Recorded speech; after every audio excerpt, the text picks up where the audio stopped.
എന്തേ നിങ്ങളുടെ വോട്ട് വേണ്ട എന്ന് പറയാനുള്ള ആർജവം കാണിക്കാതിരുന്നത്? ആ തെരഞ്ഞെടുപ്പ് പ്രചാരവേലയുടെ ഘട്ടത്തിൽ ഞാൻ ചോദിച്ചിരുന്നു, എന്തുകൊണ്ട് നിങ്ങൾ ഇത് പറയുന്നില്ല എന്ന്. ഇപ്പോൾ നിങ്ങൾ വലിയ വിവാദം ഉണ്ടാക്കാൻ നോക്കുന്നുണ്ടല്ലോ. എന്തേ നിങ്ങൾക്കത് പറയാൻ കഴിയാതിരുന്നത്?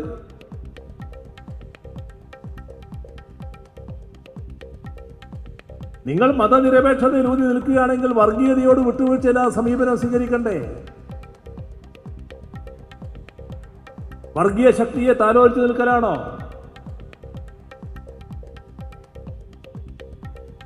എന്താണ് ജമാഅത്തെ ഇസ്ലാമി എന്ന് നിങ്ങൾക്കറിയില്ലേ? എന്താണ് SDP എന്ന് നിങ്ങൾക്കറിയില്ലേ? നിങ്ങൾക്ക് വേണ്ടപ്പോൾ RSSുമായും സംഘപരിവാറുമായും BJPയുമായും ബന്ധമുണ്ടാക്കാൻ മടിയില്ലാലോ. വിനാശകരമായ ഭൂരിപക്ഷ വർഗീയതയും ന്യൂനപക്ഷ വർഗീയതയും നാട്ടിൽ പടരാൻ പല കുതന്ത്രങ്ങളും പയറ്റുന്ന കാലം. ഇതിനെതിരെ ഉയരേണ്ടത് രാഷ്ട്രീയ പ്രതിരോധമാണ്. മതനിരപേക്ഷ പാർട്ടികൾ വർഗീയ വിരുദ്ധ നിലപാടുകൾ ആവർത്തിച്ചു പറയേണ്ട കാലമാണ്. കേരള രാഷ്ട്രീയത്തിൽ കാലുറപ്പിക്കാൻ SDPIയും ജമാഅത്തെ ഇസ്ലാമിയും പണിയെടുക്കുന്ന കാലമാണ്. കോൺഗ്രസും ലീഗുമായി സഹകരിച്ച് UDF രാഷ്ട്രീയത്തിൽ സജീവ പങ്കാളിയാകുമ്പോൾ അത് തുറന്നു കാട്ടപ്പെടുക സ്വാഭാവികം. CPIഎമ്മും അതിൻ്റെ നേതാക്കളും ഇക്കാര്യം നിരന്തരം സംസാരിക്കുമ്പോൾ അത് മുസ്ലിങ്ങൾക്കെതിരാണെന്ന ആഖ്യാനമാണ് കോൺഗ്രസും ലീഗും നൽകുന്നത്. CPIഎമ്മിന് ഇസ്ലാമോഫോബിയ ആണെന്ന ചില മാധ്യമ വ്യാഖ്യാനങ്ങളും ഇതിനിടയിലൂടെ സംഭവിക്കുന്നുണ്ട്. എന്നാൽ വർഗീയ വിരുദ്ധ നിലപാട് ശക്തമായി മുന്നോട്ട് കൊണ്ടുപോകുമെന്ന ഉറച്ച നിലപാടിലാണ് CPIഎം. 4 വോട്ടിന് ആരുമായും കൂട്ടുകൂടുന്ന UDFിൻ്റെ വർഗീയ പ്രീണന നയത്തെ തുറന്നെതിർത്താണ് മുഖ്യമന്ത്രി കോവളത്ത് സംസാരിച്ചത്. ഇന്ന് ന്യൂസ് ആൻഡ് വ്യൂസിൽ പങ്കെടുക്കുന്നത് ശ്രീ P. ജയരാജൻ CPIഎം, ശ്രീ ഷാഫി ചാലിയം മുസ്ലിം ലീഗ്, ശ്രീ A. സജീവൻ മുതിർന്ന മാധ്യമ പ്രവർത്തകൻ.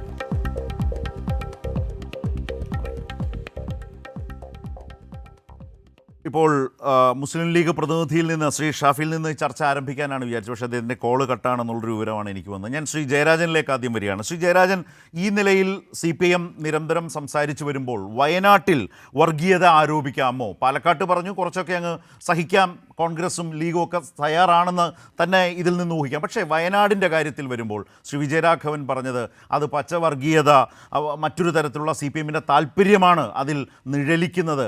അങ്ങനെ വർഗീയത ആരോപിക്കാമോ എന്ന ചോദ്യമാണ് അവിടെ ഉയർന്നു വന്നത്. ഞാൻ ഈ തുടക്കത്തിൽ സൂചിപ്പിച്ചതുപോലെ മാധ്യമ ചർച്ചകളിൽ CPIഎമ്മിന് ഇപ്പോൾ ആകെ അങ്ങ് ഒരു ഇസ്ലാമോഫോബിയ പിടികൂടിയ അവസ്ഥയിലാണ് എന്ന നിലയിലേക്ക് ഒരു വലിയ CPIഎം വിരുദ്ധ നറേറ്റീവ് ശക്തമായി CPIഎമ്മിനെതിരെ പലതരത്തിൽ പല ആക്ഷേപങ്ങളിലൂടെ വരുന്നുണ്ടല്ലോ.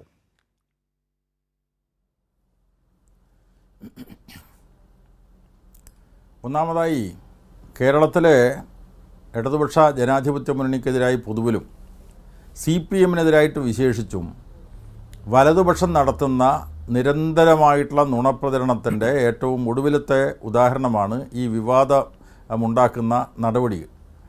ഇപ്പോൾ ഇവിടെ CPIഎമ്മിൻ്റെ പോളിറ്റ് ബ്യൂറോ മെമ്പറായിട്ടുള്ള സഖാവ് വിജയരാഘവൻ വയനാട്ടിലെ ജില്ലാ സമ്മേളനത്തിൽ നടത്തിയിട്ടുള്ള ഉദ്ഘാടന പ്രസംഗത്തിൽ പറഞ്ഞ കാര്യങ്ങൾ പൂർണ്ണമായ തോതിൽ നോക്കുമ്പോൾ അദ്ദേഹം ആദ്യം പറഞ്ഞത് ആർക്കെതിരായിട്ടാണ്?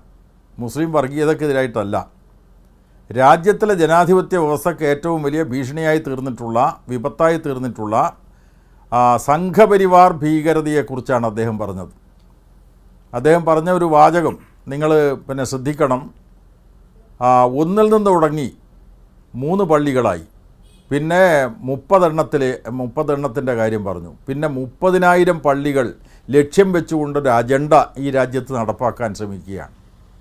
അപ്പോൾ രാജ്യത്തിലെ സംഘപരിവാർ ശക്തികൾ മുസ്ലിം ന്യൂനപക്ഷങ്ങളെ ലക്ഷ്യമിട്ട് നടത്തുന്ന ആക്രമണങ്ങളെക്കുറിച്ച് അദ്ദേഹം ആദ്യമായിട്ട് തന്നെ കൃത്യമായി പറഞ്ഞു.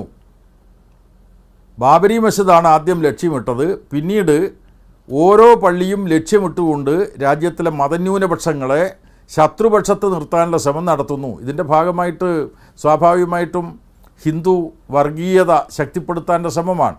ഇത് മാത്രമല്ല വിജയരാഘവൻ്റെ ഉദ്ഘാടന പ്രസംഗത്തിൽ പറഞ്ഞത്. അദ്ദേഹം പറഞ്ഞിട്ടുള്ളത് ഈ മോദി ഗവൺമെൻറ് അധികാരത്തിൽ വന്നപ്പോൾ ആദ്യത്തെ അജണ്ടയിലെ ഇനം തന്നെ ഇന്ത്യയിലെ വഖഫ് നിയമം ഭേദഗതി ചെയ്യലാണ്. എന്താ വഖഫ് എന്ന് പറഞ്ഞാൽ? ഇസ്ലാം മതവിശ്വാസികൾക്ക് അത് സക്കാത്തിനെ പോലെ പ്രധാനമാണ് വഖഫിയൽ. പാരമ്പര്യമായിട്ട് ആർജിച്ച സ്വത്തോ അല്ലെങ്കിൽ ജീവിതകാലത്ത് ആർജിച്ച സ്വത്തോ ഒരു ഇസ്ലാം മത വിശ്വാസി ദീനിന് വേണ്ടി, സമുദായത്തിന് വേണ്ടി ഇഷ്ടദാനം കൊടുക്കലാണ് വഖഫ് ചെയ്യുക എന്ന് പറഞ്ഞാൽ. ആ വഖഫ് ഭൂമി രാജ്യത്തുടനീളം അന്യാധീനപ്പെട്ടിട്ടുണ്ട്. കേരളത്തിലും ഒട്ടേറെ വഖഫ് സ്വത്തുകൾ അന്യാധീനപ്പെട്ടിട്ടുണ്ട്. ഇതിനു വേണ്ടി ഒരു വഖഫ് ഭീകരതയാണ് ഈ രാജ്യത്ത് നടപ്പാക്കുന്നത് എന്ന പ്രചരണം സംഘപരിവാർ നടത്തുന്നു. അതിൻ്റെ ഭാഗമായിട്ടാണ് കേരളത്തിലടക്കമുള്ള മുനമ്പം വിഷയത്തിൽ ഹിന്ദു വർഗീയ ശക്തികൾ നടത്തുന്ന പ്രചരണം. അപ്പോൾ മോദി സർക്കാർ രാജ്യത്ത് 24-ലെ തെരഞ്ഞെടുപ്പിൽ അധികാരത്തിൽ വന്നതിനെ തുടർന്നുള്ള അവരുടെ അജണ്ട തന്നെ ഈ വഖഫ് നിയമം ഭേദഗതിപ്പെടുത്തലാണ്. അത് മുസ്ലിം ന്യൂനപക്ഷത്തെ ലക്ഷ്യം വെച്ചുകൊണ്ടാണ് എന്ന് കൃത്യമായിട്ട് ആ ഉദ്ഘാടന പ്രസംഗത്തിൽ പറഞ്ഞിട്ടുണ്ടല്ലോ. അപ്പോൾ ഉദ്ഘാടന പ്രസംഗമാകെ ഒരു മുസ്ലിം ന്യൂനപക്ഷ വർഗീയതയെക്കുറിച്ച് പ്രസംഗിക്കാനാണ് എന്ന പ്രതീതി ഉണ്ടാക്കാനാണ് ശ്രമിക്കുന്നത്. ഇതിൻ്റെ പിന്നിൽ കൃത്യമായിട്ട് ജമാഅത്തെ ഇസ്ലാമി, അതുപോലെ തന്നെ പോപ്പുലർ ഫ്രണ്ട് അടക്കമുള്ള സംഘടനകളാണ്. അവർ കൃത്യമായിട്ട് അജണ്ടയുണ്ട്. ആ അജണ്ട തിരിച്ചറിയാത്ത പാർട്ടിയാണ് മുസ്ലിം ലീഗ്. ആ അജണ്ടക്ക് വിധേയമാവുന്ന സമീപനമാണ് രാജ്യത്തിലെ കോൺഗ്രസ് സ്വീകരിച്ചിട്ടുള്ളത്. ഇപ്പോൾ കോൺഗ്രസ്സുകാരാണല്ലോ ഏറ്റവും വലിയ പ്രതിഷേധവുമായിട്ട് വരുന്നത്. ഇതാ CPM-ൻ്റെ പോളിറ്റ് ബ്യൂറോ മെമ്പർ ഇങ്ങനെ ന്യൂനപക്ഷത്തെ കടന്നാക്രമിക്കുന്നു. ഇവിടെ കേരളത്തിൽ ന്യൂനപക്ഷ വർഗീയതയുണ്ട് എന്നത് യാഥാർത്ഥ്യമാണ്. അത് നിഷേധിച്ചിട്ട് കാര്യമില്ല. അപ്പോൾ RSS സംഘപരിവാരത്തിനെതിരായിട്ട് CPM-ൻ്റെ റെക്കോർഡ് എന്താണ്? RSS സംഘപരിവാരത്തിന് ഇന്ത്യയിലെ മറ്റു പലയിടങ്ങളിലും കോൺഗ്രസിൻ്റെ സ്വാധീനമുള്ള കേന്ദ്രങ്ങളിൽ RSS സംഘപരിവാരത്തിന് സ്വാധീനം ഉറപ്പിക്കാൻ കഴിഞ്ഞു. കോൺഗ്രസ് താഴോട്ട് പോയി, അവിടെ BJP ഉയർന്നു വന്നു. കോൺഗ്രസ് ഭരിച്ച സംസ്ഥാനങ്ങളിൽ BJP അധികാരത്തിൽ വന്നു. കേരളത്തിൻ്റെ പശ്ചാത്തലത്തിൽ നോക്കുമ്പോൾ ഇന്ത്യയിലെ മറ്റിടങ്ങളിൽ RSSൻ്റെ പ്രവർത്തനങ്ങൾ കൂടുതൽ ശക്തിപ്പെട്ടു വന്നെങ്കിൽ കേരളത്തിൽ അത്രമാത്രം സ്വാധീനം നേടാൻ ഇതേവരെ കഴിഞ്ഞില്ലല്ലോ. കഴിഞ്ഞ ലോക്സഭാ തെരഞ്ഞെടുപ്പിൽ അവർക്കൊരു ലോക്സഭാ സീറ്റ് കിട്ടി, അതൊരു യാഥാർത്ഥ്യം. പലയിടത്തും BJPയുടെ വോട്ട് വർദ്ധിച്ചു, അതും യാഥാർത്ഥ്യമാണ്. പക്ഷേ ഇന്ത്യയിലെ മറ്റു പലയിടങ്ങളിലും 80-കൾക്ക് ശേഷം കോൺഗ്രസിൻ്റെ തകർച്ചയും BJPയുടെ ഉയർച്ചയും വന്നപ്പോൾ എന്തുകൊണ്ട് കേരളത്തിൽ ഉണ്ടായില്ല? ഈ ചോദ്യത്തിനാണ് പ്രബുദ്ധ കേരളം മറുപടി പറയേണ്ടത്. അങ്ങനെ ആ ചോദ്യത്തിന് ഒറ്റ മറുപടിയേ ഉള്ളൂ. കേരളത്തിലെ CPM നടത്തിയിട്ടുള്ള ആശയ പോരാട്ടങ്ങൾ, ഇടതുപക്ഷം നടത്തിയിട്ടുള്ള ആശയ പോരാട്ടങ്ങൾ, ഇതിൻ്റെ ഫലമായിട്ടാണ് RSS BJPക്ക് കേരളത്തിൽ വലിയ നിലക്കുള്ള സ്വാധീനം കിട്ടാതിരുന്നത്. എന്ന് മാത്രമല്ല, CPM നടത്തിയിട്ടുള്ള പോരാട്ടം ജീവൻ ബലിയർപ്പിച്ചിട്ടുള്ള പോരാട്ടമാണല്ലോ. കേരളത്തിലെ 13 ജില്ലകളിൽ, വയനാട് ഒഴികെ 13 ജില്ലകളിലും CPM-ൻ്റെ 218 സഖാക്കളാണ് RSSകാരുടെ കൊലക്കത്തിക്കിരിയായത്. അത് വെറുതെ ഉണ്ടായതാണോ? RSS ഒരു ഭാഗത്ത് ആശയപരമായിട്ടുള്ള നുഴഞ്ഞുകയറ്റം, മറുഭാഗത്ത് കായികാക്രമണത്തിലൂടെ CPM-നെ തകർത്തുകൊണ്ട് ഈ കേരളീയ സമൂഹത്തിൽ സ്വാധീനം നേടാനുള്ള അവരുടെ പരിശ്രമം, അതിനവർ ഹ്രസ്വകാല പദ്ധതിയുണ്ട്, ദീർഘകാല പദ്ധതിയുണ്ട്. ഈ പദ്ധതികൾ പ്രാവർത്തികമാക്കുന്നതിനുള്ള തടസ്സമായിട്ട് നിന്ന പാർട്ടിയാണ് CPIM. ആ CPM-ൻ്റെ പോളിറ്റ് ബ്യൂറോ മെമ്പർ ഇസ്ലാമോഫോബിയ ബാധിച്ചതിൻ്റെ ഭാഗമായിട്ടാണ് ഈ പ്രസംഗം നടത്തിയത് എന്നൊക്കെ പറഞ്ഞാൽ ആരെ ബോധ്യപ്പെടുത്താനാണ്? അതിൽ ഒരു കാര്യം തിരിച്ചറിയേണ്ടത് ശരത്തെ, രാജ്യത്ത് ഇസ്ലാമോഫോബിയ പ്രചരിപ്പിക്കുന്നതും പ്രാവർത്തികമാക്കുന്നതും രാജ്യത്തിലെ സംഘപരിവാർ ശക്തികളാണ്. ആ സംഘപരിവാർ ശക്തികളല്ല കേരളത്തിൽ ഈ ന്യൂനപക്ഷ വിരുദ്ധ രാഷ്ട്രീയത്തെ, അല്ലെങ്കിൽ വർഗീയ രാഷ്ട്രീയത്തെ, ഹിന്ദുത്വ തീവ്രവാദത്തെ ഫലപ്രദമായി ചെറുത്തിട്ടുള്ള CPM-ആണ് ഇസ്ലാമോഫോബിയ പ്രചരിപ്പിക്കുന്നത് എന്ന് പറഞ്ഞാൽ തീർച്ചയായിട്ടും അതിന് കൃത്യമായിട്ട് രാഷ്ട്രീയ അജണ്ടയുണ്ട്.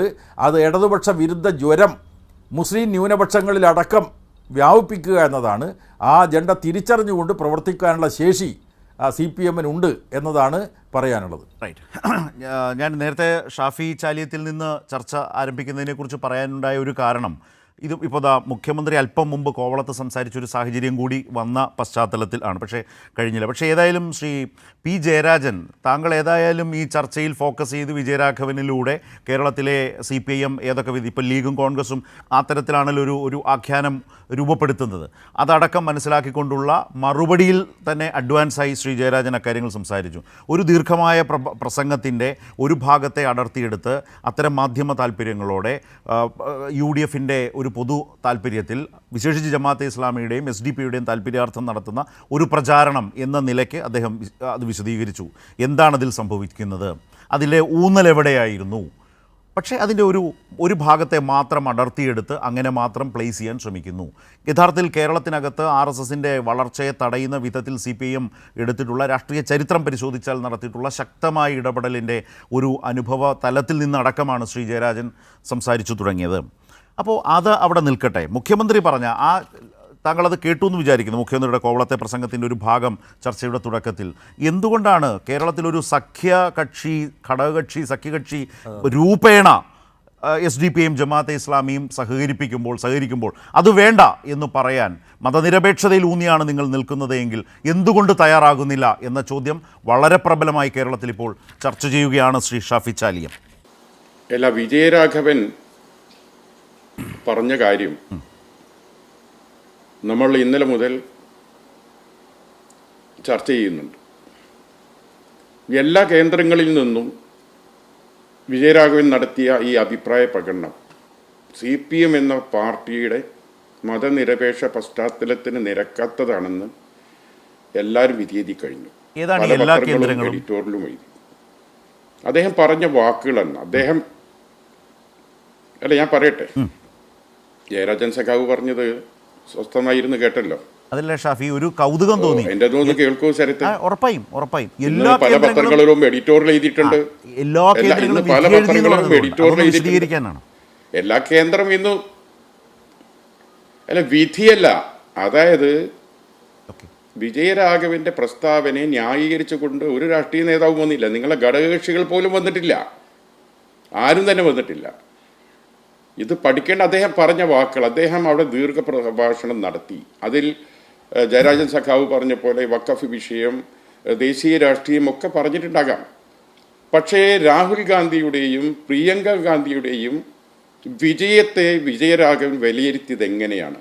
അങ്ങനെ ഒരു വിലയിരുത്തൽ ജയരാജൻ സഖാവ് നടത്തുമോ? അദ്ദേഹം പറഞ്ഞത് എന്താണ്? രാഹുൽ ഗാന്ധിയുടെയും പ്രിയങ്ക ഗാന്ധിയുടെയും ഈ വിജയത്തിന് മുന്നിലും പിന്നിലും അവർക്ക് മുന്നിലും പിന്നിലും നിന്നത് കടുത്ത മുസ്ലിം വർഗീയ ചേരിയാണ്. ഈ കടുത്ത മുസ്ലിം വർഗീയ ചേരി പിന്തുണച്ചിട്ടില്ലായിരുന്നുവെങ്കിൽ ഡൽഹിയിലെത്തുമോ എന്നാണ്. രാഹുൽ ഗാന്ധിയും പ്രിയങ്ക ഗാന്ധിയും ഡൽഹിയിലെത്തുമോ എന്നാണ് ചോദ്യം. ഈ കടുത്ത മുസ്ലിം വർഗീയ ചേരിയുടെ പിന്തുണയില്ലെങ്കിൽ ഇവർ ഡൽഹിയിലെത്തുമ്പോൾ എന്ന ചോദ്യത്തിന് ജയരാജൻ സഖാവിനും ശരത്തിനും എന്ത് മറുപടി പറയാനുള്ളത്? ആ ഉത്തരം കേട്ടിട്ട് നമുക്ക് ചർച്ച മുന്നോട്ടുണ്ടാകും. അദ്ദേഹം പറയുന്നത് എല്ലാ കേന്ദ്രങ്ങളും വിധി എഴുതി, അദ്ദേഹത്തെ വിജയരാഘവനെ ആരും ന്യായീകരിച്ചിട്ടില്ല എന്ന നിലയിലാണ്. ഇന്നും ശ്രീ MV ഗോവിന്ദൻ മാസ്റ്റർ CPMൻ്റെ സംസ്ഥാന സെക്രട്ടറി സംസാരിച്ചപ്പോഴൊക്കെ അതുതന്നെയാണ് അദ്ദേഹം പറഞ്ഞത്. അത് എന്തോ ആവട്ടെ, പക്ഷേ താങ്കൾ കേട്ടിരുന്ന CPM പ്രതിനിധി എന്ന നിലയിൽ അദ്ദേഹത്തിന് ഈ പോയിന്റിലൊരു മറുപടി അതായിട്ട് ബാക്കി സംസാരിക്കാമെന്നാണ് അദ്ദേഹം പറയുന്നത്. തീർച്ചയായിട്ടും ഷാഫി അത്തരമൊരു നിലപാട് സ്വീകരിച്ചത് നല്ല കാര്യമാണെന്ന് ഞാൻ പറയുന്നത്. ഒന്ന്, നിങ്ങൾ വിജയരാഘവനെ ഒറ്റപ്പെടുത്താൻ ശ്രമിക്കുമ്പോൾ CPMൻ്റെ പാർട്ടി പരിപാടി ഷാഫിയെ പോലെയുള്ള ലീഗിൻ്റെ നേതാക്കന്മാർ കൃത്യമായി പഠിച്ചിട്ടുണ്ടാകുമെന്നാണ് ഞാൻ കരുതുന്നത്. CPMൻ്റെ പാർട്ടി പരിപാടിയിൽ കൃത്യമായി പറയുന്നുണ്ട്, രാജ്യത്തിലെ ജനാധിപത്യ വ്യവസ്ഥയ്ക്ക് ഏറ്റവും ഭീഷണി ഉയർത്തുന്നത് സംഘപരിവാറാണ്, ഹിന്ദുത്വ തീവ്രവാദമാണ്. ഭൂരിപക്ഷ വർഗീയത ന്യൂനപക്ഷ വർഗീയതയെ വളർത്തുന്നു എന്ന കാര്യം പാർട്ടി പരിപാടിയിൽ പറഞ്ഞിട്ടുണ്ട്. അതേസമയം ഇന്നത്തെ ഇന്ത്യൻ സാഹചര്യത്തിൽ ഈ ഹിന്ദുത്വ തീവ്രവാദം സൃഷ്ടിക്കുന്ന ഭയപ്പാടിൽ നിന്നും ന്യൂനപക്ഷങ്ങൾക്ക് സംരക്ഷണം കൊടുക്കണം എന്ന് CPMൻ്റെ പാർട്ടി പരിപാടി പറഞ്ഞു. അതിൽ സമഗ്രമായിട്ടുണ്ട്. ഇവിടെ ഷാഫിയോട് ഞാൻ ചോദിക്കുന്നത്, ഈ കേരളത്തിൽ ന്യൂനപക്ഷ തീവ്രവാദ ശക്തികൾ പ്രവർത്തിക്കുന്നുണ്ടോ ഇല്ലയോ? യെസ് ഓർ നോ ക്വസ്റ്റ്യനാണ്. ഷാഫി പറയൂ. ഞാൻ ചോദിക്കുന്നത്, ഈ പോപ്പുലർ ഫ്രണ്ട് എന്ന് പറയുന്ന രാഷ്ട്രീയ ശക്തി അതല്ലെങ്കിൽ തീവ്രവാദ ശക്തി ഈ കേരളത്തിൽ നടത്തിയ അക്രമങ്ങൾ ഇടപെടലുകൾ അതിനെ ഷാഫി അംഗീകരിക്കുന്നുണ്ടോ? 2010 തൊടുപുഴ ന്യൂമാൻസ് കോളേജിലെ അധ്യാപകനായിട്ടുള്ള പ്രൊഫസർ ജോസഫ് മാഷയുടെ കൈവെട്ട് നടത്തിയത് ആരാണ്? കൈവെട്ട് നടത്തിയത് പോപ്പുലർ ഫ്രണ്ട്. ആ കൈവെട്ട് നടത്താനുള്ള പശ്ചാത്തലമൊരുക്കിയത് ആരാണ്? പശ്ചാത്തലമൊരുക്കിയത് ജമാഅത്തെ ഇസ്ലാമി, അതിൻ്റെ പത്രമായിട്ടുള്ള മാധ്യമം. ഇതേ തുടർന്ന് ലീഗ് ഒരു നിലപാട് സ്വീകരിച്ചു. തീർച്ചയായിട്ടും സ്വാഗതാർഹമായിട്ടുള്ള നിലപാടാണെന്ന് ലീഗ് സ്വീകരിച്ചത്. ജമാഅത്തെ ഇസ്ലാമിയെയും അതുപോലെ പോപ്പുലർ ഫ്രണ്ടിൻ്റെയും കോട്ടക്കൽ പ്രതിനിധികളെ കോട്ടക്കൽ നടന്നിട്ടുള്ള യോഗത്തിൽ പങ്കെടുപ്പിച്ചില്ല. ജോസഫ് മാഷയുടെ കൈവെട്ട് സംഭവത്തെ തുടർന്നാണ്. കാരണം അത് പൊതുസമൂഹത്തിൽ ഈ കേരളത്തിൽ മുസ്ലിം തീവ്രവാദികൾ നടത്തിയ ആക്രമമാണ് എന്ന് കണ്ടുകൊണ്ട് തന്നെയുള്ള നിലപാട് ലീഗ് സ്വീകരിച്ചു. എന്തേ അതിൽ നിന്ന് പിന്മാറാൻ? അദ്ദേഹത്തിലേക്ക് കൊണ്ടുപോകാം. പക്ഷേ ഷാഫി ചോദിച്ച ചോദ്യം, പക്ഷേ ഈ പറഞ്ഞ CPM-ന്റെ രാഷ്ട്രീയ ലൈൻ വയനാട്ടിൽ എങ്ങനെ അവതരിപ്പിക്കാനാകും? ആ നിലയിലൊരു നിരീക്ഷണം വിജയരാഘവൻ നടത്തിയതുപോലെ ഒരു നിരീക്ഷണം ശ്രീ ജയരാജൻ ഈ ചർച്ചയിൽ നടത്താൻ തയ്യാറാകുമോ എന്നാണ് വയനാടിനെ കുറിച്ച് സ്പെസിഫിക്കായി. ബാക്കിയൊക്കെ പറയുന്നതിൽ ഏറെക്കുറെ ഉൾക്കൊള്ളുന്നു എന്നൊരു വ്യംഗ്യാർത്ഥം അതിനകത്തുണ്ട്. പക്ഷെ വയനാടിൻ്റെ കാര്യത്തിൽ പറയുമ്പോഴാണ് പ്രശ്നം. UDF-നെ സംബന്ധിച്ച്, ലീഗിനെ സംബന്ധിച്ച്, കോൺഗ്രസിനെ സംബന്ധിച്ച്. അല്ല, വയനാട്ടിൽ ഇപ്പോൾ ഷാഫിയെ ഒരു കാര്യം ഓർമ്മിപ്പിക്കാൻ ഞാൻ ആഗ്രഹിക്കുകയാണ്. വയനാട്ടിൽ രാഹുൽ ഗാന്ധിയാണല്ലോ ആദ്യം മത്സരിച്ചത്. 2019 തെരഞ്ഞെടുപ്പിൽ രാഹുൽ ഗാന്ധി മത്സരിക്കുന്നതിന് മുമ്പാണ് കുഞ്ഞാലിക്കുട്ടിയും അതുപോലെ ET മുഹമ്മദ് ബഷീറും ചേർന്നിട്ട് പോപ്പുലർ ഫ്രണ്ടിൻ്റെ SDP-യുടെ നേതാക്കന്മാരുമായിട്ട് മലപ്പുറത്ത് ചർച്ച നടത്തിയത്. അത് മാധ്യമങ്ങളിൽ വന്നല്ലോ. ദേശാഭിമാനി മാത്രമല്ല, മറ്റു പത്രങ്ങളിലും വന്നു. 19 രാഹുൽ ഗാന്ധി മത്സരിക്കുന്ന തെരഞ്ഞെടുപ്പിൽ. നിങ്ങൾക്ക് ഇപ്പോൾ ചോദ്യം എന്താണെന്ന് വെച്ചാൽ 4.5 ലക്ഷം വോട്ടിന് ജയിച്ചിട്ടുള്ള രാഹുൽ ഗാന്ധി ഈ പറയുന്ന ന്യൂനപക്ഷ വർഗീയ ശക്തികളുടെ വോട്ട് കൊണ്ടാണോ ജയിച്ചത് എന്ന ലളിതമായിട്ടുള്ള ചോദ്യം നിങ്ങൾ ചോദിക്കുന്നുണ്ടല്ലോ. 19 നിങ്ങൾ എന്തിനാണ് ഈ SDP-ക്കാരുമായിട്ട് കൂടിയാലോചന നടത്തിയത്? അത് പുറത്തു വന്നല്ലോ. ഒരു ഹോട്ടലിൽ നടത്തിയിട്ടുള്ള കൂടിയാലോചന പുറത്തു വന്നല്ലോ. അതിനുശേഷം ഈ 2015 തെരഞ്ഞെടുപ്പോടുകൂടി ജമാഅത്തെ ഇസ്ലാമിയോടുള്ള എല്ലാ വിരോധവും മാറ്റിവെച്ചുകൊണ്ട് നിങ്ങൾ അവരുടെ വെൽഫെയർ പാർട്ടിയുമായിട്ട് ധാരണയുണ്ടാക്കിയല്ലോ, ഈ പാലക്കാട് ഉപതെരഞ്ഞെടുപ്പിലടക്കം. അപ്പോൾ വയനാടിൻ്റെ സാഹചര്യത്തെ സംബന്ധിച്ചാണെങ്കിൽ പ്രിയങ്ക ഗാന്ധി മത്സരിച്ച തെരഞ്ഞെടുപ്പിലും SDP-യുടെ വോട്ട് ആർക്കാ? പിന്നെ പ്രിയങ്ക ഗാന്ധിക്കാണ്. അതുപോലെ വെൽഫെയർ പാർട്ടിയുടെ വോട്ട് ആർക്കാണ്? പ്രിയങ്ക ഗാന്ധിക്കാണ്. നിങ്ങൾക്ക് കോൺഗ്രസും ലീഗും അതുപോലെ തന്നെ UDF-ഉം യോജിച്ച് നിന്ന് തന്നെ പിന്നെ പ്രിയങ്ക ഗാന്ധിക്കും രാഹുൽ ഗാന്ധിക്കും വിജയിക്കാനുള്ള ഭൂരിപക്ഷം ഉണ്ടെങ്കിൽ അവരുടെ വോട്ട് വേണ്ട എന്ന് നിങ്ങൾ പറയണ്ടേ? അപ്പോൾ നിങ്ങൾ മതനിരപേക്ഷ പാർട്ടിയാണ് എന്ന് വിശേഷണം നിങ്ങൾ സ്വയം എടുത്തടിയുന്നുണ്ടെങ്കിൽ അവരുടെ വോട്ട് വേണ്ട എന്ന് പറയണ്ടേ? അത് നിങ്ങൾ പറഞ്ഞോ? പറഞ്ഞില്ലെന്ന് മാത്രമല്ല, പാലക്കാട് ഉപതെരഞ്ഞെടുപ്പിൽ കോൺഗ്രസിൻ്റെ സ്ഥാനാർത്ഥി ജയിച്ചതിന് ശേഷം ആദ്യം പ്രകടനം നടത്തിയത് SDP-ക്കാരാണ്. ഞങ്ങളുടെ വോട്ട് കൊണ്ടാണ് മനസ്സിലായി. അപ്പോൾ ഈ കേരളത്തിൽ അപകടകരമായിട്ടൊരു തലം സൃഷ്ടിക്കുന്നു. അതുകൊണ്ടാണ് മനസ്സിലായി. അതായത് ശ്രീ ഷാഫി ചാലിയം, പാലക്കാട്ടും ചേലക്കരയിലും വോട്ട് ചെയ്ത ഇതേ കൂട്ടർ സ്വാഭാവികമായും വയനാട്ടിലും നിങ്ങൾ വോട്ട് ചെയ്തിട്ടുണ്ട്. ആ രാഷ്ട്രീയ വിമർശനം CPM-നുണ്ട്. വയനാട്ടിൽ വരുമ്പോൾ മാറ്റിവെക്കേണ്ടത് എന്താണ്? നിയമസഭയിലേക്ക് മാത്രമല്ല, നിയമസഭയിലെ നിങ്ങളുടെ വിജയത്തിന് പാലക്കാട്ട് അവർക്ക് ക്രെഡിറ്റ് ഉണ്ടെങ്കിൽ നിശ്ചയമായും വയനാട്ടിലുണ്ടല്ലോ. ആ രാഷ്ട്രീയം CPM-ന് പറയുന്നതിന് എന്ത് തടസ്സം? അതിൽ ആ നിലയിലല്ലേ ആ രാഷ്ട്രീയ വിമർശനത്തിന് മറുപടി പറയാൻ തയ്യാറാകേണ്ടത്? അതുണ്ടായിട്ടില്ലല്ലോ. ഒപ്പം ഈ വർഗീയ സംഘടനകളെക്കുറിച്ച് ഷാഫിയോട് തിരിച്ച് അദ്ദേഹവും ചോദിച്ചിട്ടുണ്ട്, കേട്ടല്ലോ.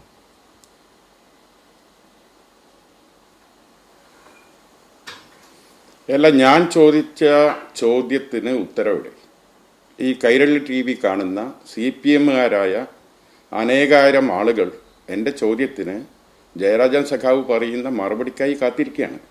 മറുപടി ഇല്ല, പകരം എന്നോട് വേറെ ചോദ്യം ചോദിക്കുകയാണ്. എൻ്റെ ക്വസ്റ്റ്യൻ വളരെ സിമ്പിളാണ്.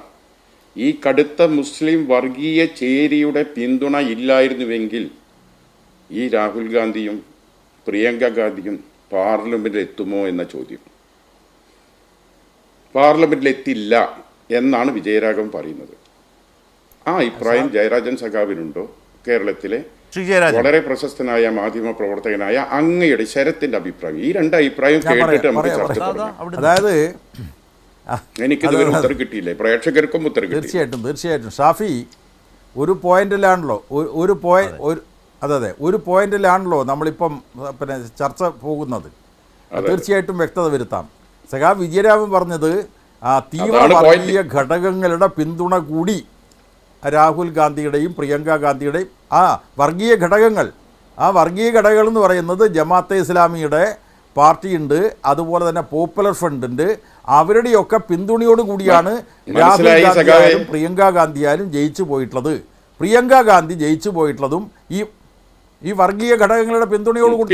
അതിനെന്താ സംശയം? പിന്തുണയില്ലെങ്കിൽ അല്ല സഖാവെ കേൾക്കൂ, ഈ പിന്തുണ ഇല്ലായിരുന്നുവെങ്കിൽ ഡൽഹിയിൽ എത്തുമോ എന്ന ചോദ്യം. ഡൽഹിയിൽ എത്തുമെന്ന് ചോദ്യം. ഈ കടുത്ത മുസ്ലിം തീവ്രവാദ ചേരി പിന്തുണച്ചില്ലായിരുന്നുവെങ്കിൽ ഇവരൊക്കെ പാർലമെന്റിൽ എത്തുമോ? ആ ചോദ്യത്തിന് മറുപടിയോ സഖാവെ? ഞാൻ ഇന്ന് ഈ ചർച്ചയിൽ കൂടുതൽ സംസാരിക്കാനേ ആഗ്രഹിക്കുന്നില്ല. കൈരളി ചാനലാണ് ഒരു മുതിർന്ന രാഷ്ട്രീയ നേതാവുമായി ഒരു സംവാദം നടത്താന്നൊക്കെ പറഞ്ഞാൽ നല്ല കാര്യമാണ്. ഞാൻ കൂടുതൽ സംസാരിക്കുന്നില്ല. എനിക്ക് ഈ ഒരു ചോദ്യത്തിന് മാത്രം ഉത്തരം നൽകാൻ വയ്യ. ഒന്നൊക്കെ വിജയരാഘവൻ പറഞ്ഞത് ശരിയാണ്. ഈ കടുത്ത വർഗീയ ചേരിയുടെ പിന്തുണ ഇല്ലെങ്കിൽ ഡൽഹിയിൽ എത്തില്ല.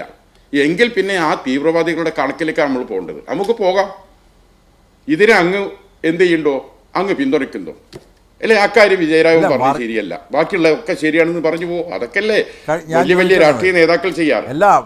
അങ്ങനെ പറയാൻ പറ്റുമോ? ഞാൻ ആ സിംഗിൾ വാചകത്തിലാണ് പിടിക്കുന്നത്. എന്റെ ചോദ്യം അതിലാ. വയനാട് മാത്രമല്ല, വയനാട് നമ്മളിപ്പോ കുന്നിന്റെ മുകളിലാണ് സഖാവേ. അല്ല, നമ്മളിപ്പോ കുന്നിന്റെ മുകളിലാണ്, വയനാടിലാണ്. സമുദ്ര നിരപ്പിൽ നിന്നും 3000 അടി മുകളിലാണ് ഇപ്പൊ നമ്മൾ നമുക്ക് താഴോട്ട് ഇറങ്ങാം. കാത്തിരിക്കും സഖാവേ. എന്റെ ഈ ക്വസ്റ്റ്യന് മറുപടി പറഞ്ഞിട്ട് നമുക്ക് ചുരം ഇറങ്ങാം. ഒരു നിമിഷം ഷാഫി, ഒരു നിമിഷം അദ്ദേഹം പറഞ്ഞിട്ട് ബാക്കി ഒരു ഉത്തരം പറഞ്ഞിട്ട് നമുക്ക് ചുരം ഇറങ്ങാം. ഒരു നിമിഷം ശ്രീജയരാജൻ. അതെ, വയനാട്ടിലെ രാഹുൽ ഗാന്ധിയുടെ വിജയത്തിൽ ഈ വർഗീയ ഘടകങ്ങളുടെ പങ്കാളിത്തമില്ല എന്ന് ഷാഫി പറയൂ. ഷാഫി പറഞ്ഞാൽ മതി അത്. അതായത് ഈ വെൽഫെയർ പാർട്ടിയുടെയും SDP-യുടെയും ഒക്കെ പിന്തുണ ഇല്ലാതെയാണ് പ്രിയങ്ക ഗാന്ധി ജയിച്ചു പോയത് എന്ന് ഷാഫി പറഞ്ഞാൽ മതിയല്ലോ. അപ്പോൾ ചോദ്യം മനസ്സിലായി. എന്റെ ചോദ്യവും നിങ്ങൾ മനസ്സിലാക്കൂ. അതായത് വയനാട്, അതെ നിങ്ങൾ ഒരു കാര്യം സമ്മതിച്ചാൽ മതി. അതായത് നിങ്ങൾ ഒരു കാര്യം പറഞ്ഞാൽ മതി ഷാഫി. അതെ, തീർച്ചയായിട്ടും ഷാഫി ഞാൻ പറയുന്നത് കേൾക്കൂ. അതായത് വയനാട് ലോക്സഭാ മണ്ഡലത്തിൽ കോൺഗ്രസിന്റെയും ലീഗിന്റെയും വോട്ട് കൊണ്ട് അതെ ഇല്ല ഞാൻ പറയുന്നത് ഞാൻ ചോദിക്കുന്ന കാര്യങ്ങൾക്ക് നിങ്ങൾ മറുപടി പറയാൻ ശ്രമിക്കുന്നില്ല. ഞാൻ ഒരു കാര്യത്തിൽ മാത്രമാണ്, കുന്നിന്റെ കാര്യത്തിൽ, വയനാട്ടിന്റെ കാര്യത്തിൽ മാത്രമാണ്. ഇല്ല, ഇനി ഞാൻ പറയുന്നത് കേൾക്കൂ ഷാഫി. നിങ്ങൾ എന്തിനാ ഇങ്ങനെ തിടുക്കപ്പെടുന്നത്? ഞാൻ പറയുന്നത് അല്ല, ഞാൻ പറയുന്നത് നിങ്ങൾ കേൾക്കൂ. നിർത്തിയേക്കാം. അദ്ദേഹം സംസാരിക്കുന്നുണ്ട്, അദ്ദേഹം പൂർത്തിയാക്കി. ഞാൻ പറയുന്നത് കേൾക്കൂ നിങ്ങൾ. അതായത് നിങ്ങൾ ഷാഫി ലീഗിൻ്റെ വക്താവെന്ന നിലക്ക് പറയേണ്ടത് പ്രിയങ്ക ഗാന്ധി ജയിച്ചു പോയത് കോൺഗ്രസിൻ്റെയും ലീഗിൻ്റെയും വോട്ട് കൊണ്ടാണ്. വിജയരാഘവനും ഞങ്ങളും പറയുന്നത് ആ വർഗീയ ഘടകങ്ങൾ എന്ന് പറഞ്ഞാൽ വർഗീയ തീവ്രവാദ ശക്തികളുടെ ഘടകങ്ങൾ കൂടി അദ്ദേഹത്തിൻ്റെ വിജയത്തിലുണ്ട് എന്ന് പറഞ്ഞു കഴിഞ്ഞാൽ അതെങ്ങനെയാണ് തെറ്റാവുക? അതിൻ്റെ അടിസ്ഥാനത്തിലാണ് അദ്ദേഹം ഡൽഹിയിലേക്ക് പ്രിയങ്ക ഗാന്ധി ജയിച്ചു പോയത് എന്ന് പറയുന്നതിൽ എന്താ തെറ്റാവുക? അവിടെ കോൺഗ്രസിന്റെ വോട്ടുണ്ട്. ഞാൻ പറയുന്നത് കൈപ്പത്തി ചിഹ്നത്തിൽ കോൺഗ്രസ്സുകാർ വോട്ട് ചെയ്തിട്ടുണ്ടല്ലോ, ലീഗുകാർ വോട്ട് ചെയ്തിട്ടുണ്ട്. അതോടൊപ്പം ജമാഅത്തെ ഇസ്ലാമിയുടെ വെൽഫെയർ പാർട്ടിയുടെയും അതുപോലെ തന്നെ പോപ്പുലർ ഫ്രണ്ടിന്റെയും വോട്ട് കൂടി കിട്ടിയിട്ടുണ്ട്. അത് വർഗീയ ഘടകങ്ങളാണ്. ഇതിനകത്ത് ആ വർഗീയ ഘടകങ്ങളുടെ വോട്ട് കൊണ്ടാണ് പ്രിയങ്ക ഗാന്ധി ജയിച്ചു പോയത് എന്ന് പറഞ്ഞാൽ എന്താ തെറ്റുള്ളത്? ഇവിടെ ഷാഫി ആ ഒരു വാചകത്തിൽ ഊന്നി നിന്ന്, സ്വാഭാവികമായി നിങ്ങൾക്ക് ആ ഒരൊറ്റ വാചകത്തിൽ നിങ്ങൾക്ക് ഒരു അഡ്വാൻറ്റേജ് എടുക്കാം എന്ന നിലയിലാണ് അതിൽ ഊന്നി നിൽക്കുന്നതെങ്കിൽ ഇതിൻ്റെ ഗൗരവമായ ഒരു രാഷ്ട്രീയ വിമർശനത്തെയാണ് ഇടതുപക്ഷം, വിശേഷിച്ച് CPM അവതരിപ്പിക്കുന്നത്. ആ വർഗീയ ശക്തികളുടെയും കൂടി വോട്ട് വാങ്ങിച്ച് തന്നെയാണ് പാർലമെൻറ്റിലോട്ട് പ്രിയങ്ക ഗാന്ധി പോയിട്ടുള്ളതെന്ന കാര്യത്തിൽ ഷാഫിക്കും സംശയമില്ല, എനിക്കും സംശയമില്ല, ശ്രീ ജയരാജനും സംശയമില്ല. പക്ഷേ വിജയരാഘവൻ പറഞ്ഞ ഒരു വാചകത്തെ മാത്രം ആധാരമാക്കി അതിനകത്തല്ല, അതിലും വിപുലമായ അതിനും അപ്പുറത്തേക്കുള്ള ഗൗരവമായ ചോദ്യങ്ങൾ വന്നു. എൻ്റെ ചോദ്യത്തിൽ ആദ്യം തന്നെ ഷാഫിയോട് ചോദിച്ചതിൽ അതുണ്ടായിരുന്നല്ലോ. കോവളത്ത് അല്പം മുമ്പ് സംസാരിച്ച മുഖ്യമന്ത്രി എന്താണ് ചോദിച്ചത് ലീഗിനോടും കോൺഗ്രസിനോടും? നിങ്ങൾ മതനിരപേക്ഷ സംവിധാനത്തിൽ നിന്നുകൊണ്ട് ഒരു രാഷ്ട്രീയത്തെ മുന്നോട്ട് കൊണ്ടുപോകാനാണെങ്കിൽ പ്രിയങ്കയ്ക്കടക്കം ആ വോട്ട് വേണ്ട, ഒരു സഖ്യകക്ഷി സംവിധാനത്തിലേക്ക് അവരെ ആ വിധം പരസ്യമായി സഹകരിപ്പിച്ചു പോകുന്ന ഒരു രാഷ്ട്രീയ സഹകരണം പാടില്ല എന്ന് പറയേണ്ടതായിരുന്നില്ലേ? ആ വിപുലമായ വിശാലമായ ചോദ്യം കേരളത്തിൽ നിങ്ങൾ നേരിടുകയല്ലേ? അതിൻ്റെ പ്രത്യാഘാതങ്ങൾ ലീഗും കോൺഗ്രസും നിങ്ങളുടെ തന്നെ പാർട്ടിക്കകത്ത് അനുഭവിക്കുന്നുമില്ലേ? ശ്രീ ഷാഫി ചാലിയം.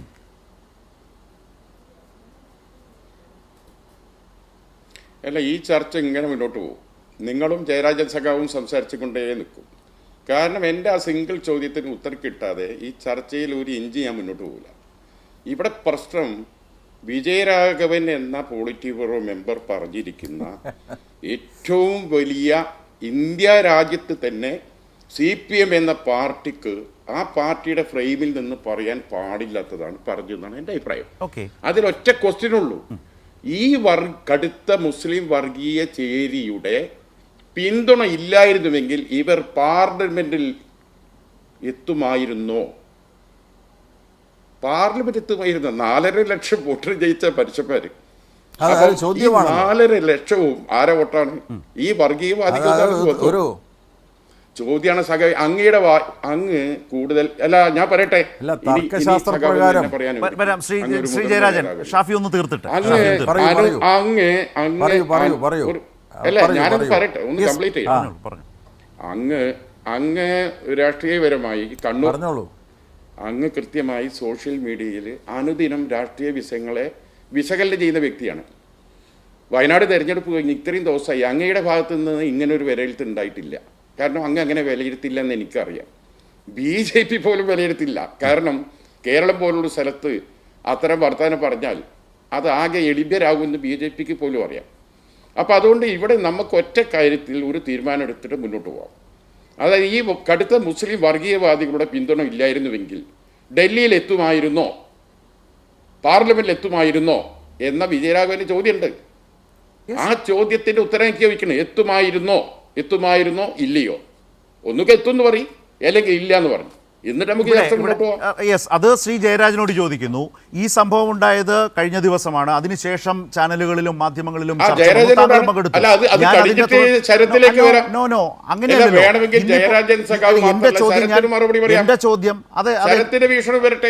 അത് CPM-നോട് ചോദിക്കുന്ന ചോദ്യം CPM ആണ് ഉത്തരം പറയേണ്ടത്. CPM-ന്റെ പൊളിറ്റ് ബ്യൂറോ അംഗമാണ്.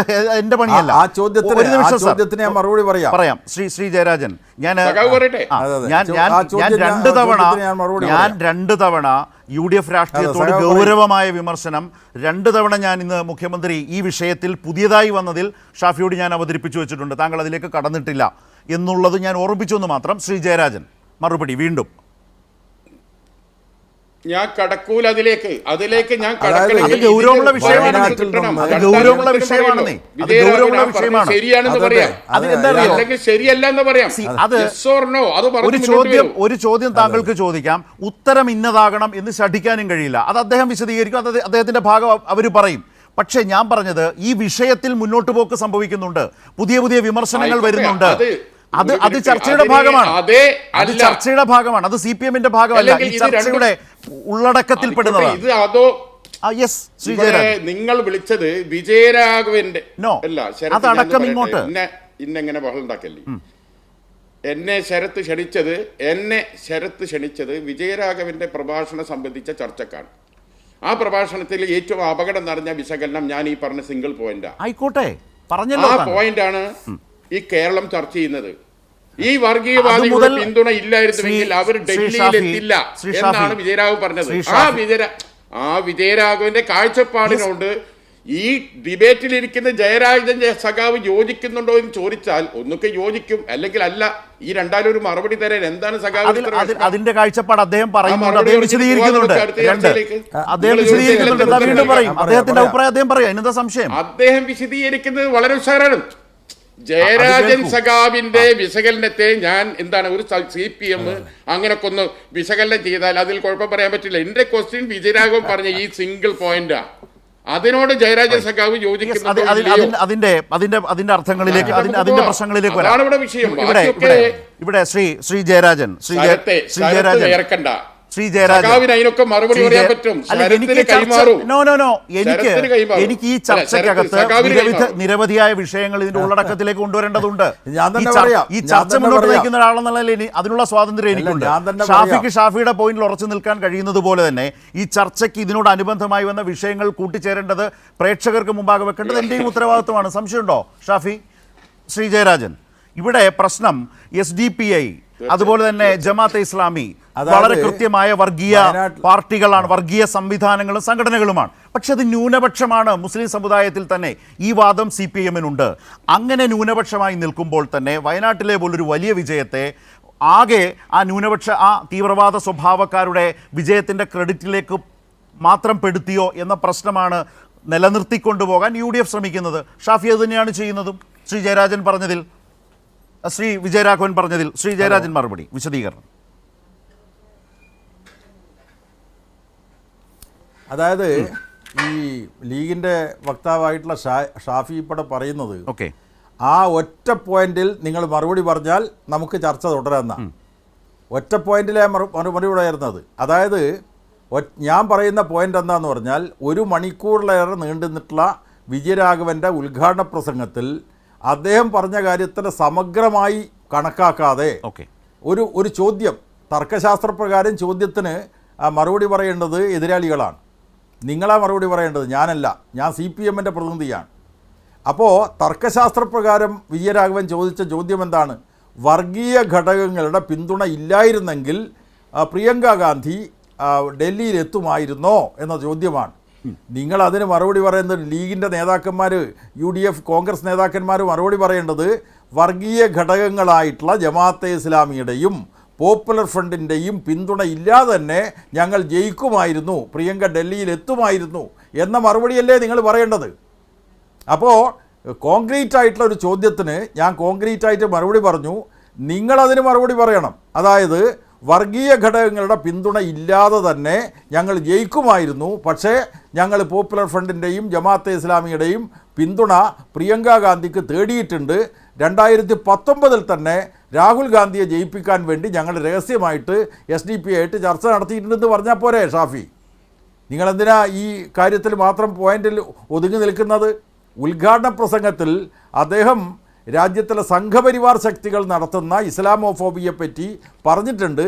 നിങ്ങളത് CPM-ൻ്റെ തലയിലിടാനാണ് പരിശ്രമിക്കുന്നത്.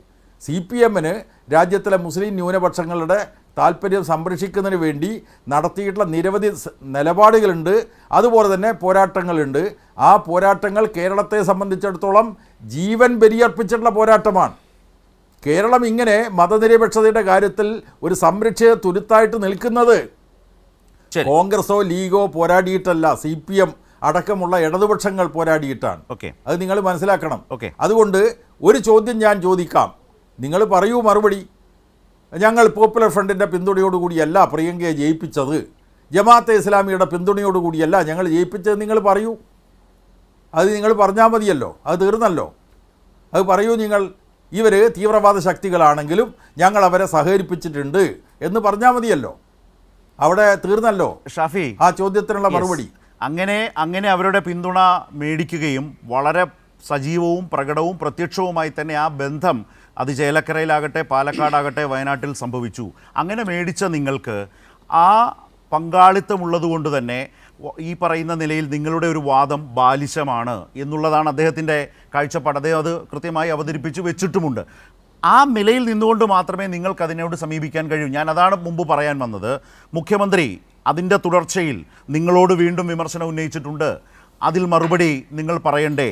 കോൺഗ്രസിനകത്ത് സംഭവിക്കുന്ന പുതിയ പ്രശ്നങ്ങൾ, ഈ പറഞ്ഞതുപോലുള്ള ഈ വർഗീയ സംഘടനകളുമായുള്ള കൂടുതൽ ചങ്ങാത്തം, അത് ആ പാർട്ടിക്കകത്തുണ്ടാക്കുന്ന പുതിയ സമവാക്യങ്ങൾ ഒരു ഭാഗത്ത്, ലീഗിനെ സംബന്ധിച്ച് ഇപ്പുറത്ത് സമസ്തയ്ക്ക് പോലും ഈ ജമാഅത്തെ ഇസ്ലാമിയുടെ വലിയ സ്വാധീനം ലീഗ് നേതൃത്വത്തിലും മറ്റും വരുന്നതിൽ ഒരു തരത്തിലും ഉൾക്കൊള്ളാൻ സമസ്ത നേതൃത്വത്തിന് കഴിയുന്നില്ല.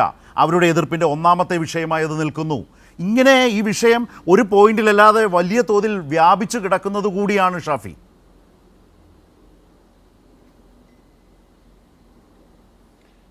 ജയരാജൻ സഖാവ് പറയുന്ന കാര്യം ശരത്ത് എനിക്ക് ട്രാൻസ്ലേറ്റ് ചെയ്ത് തരേണ്ട ആവശ്യമൊന്നുമില്ല.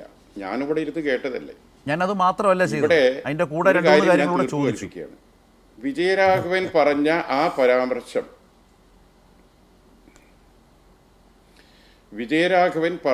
പരാമർശം, അതായത് മുസ്ലിം വർഗീയ ചേരിയുടെ പിന്തുണ ഇല്ലായിരുന്നുവെങ്കിൽ ഡൽഹിയിലെത്തുമായിരുന്നില്ല എന്ന് പറഞ്ഞ ആ വാചകത്തെ ജയരാജൻ സഖാവ് പിന്തുണയ്ക്കുന്നില്ല.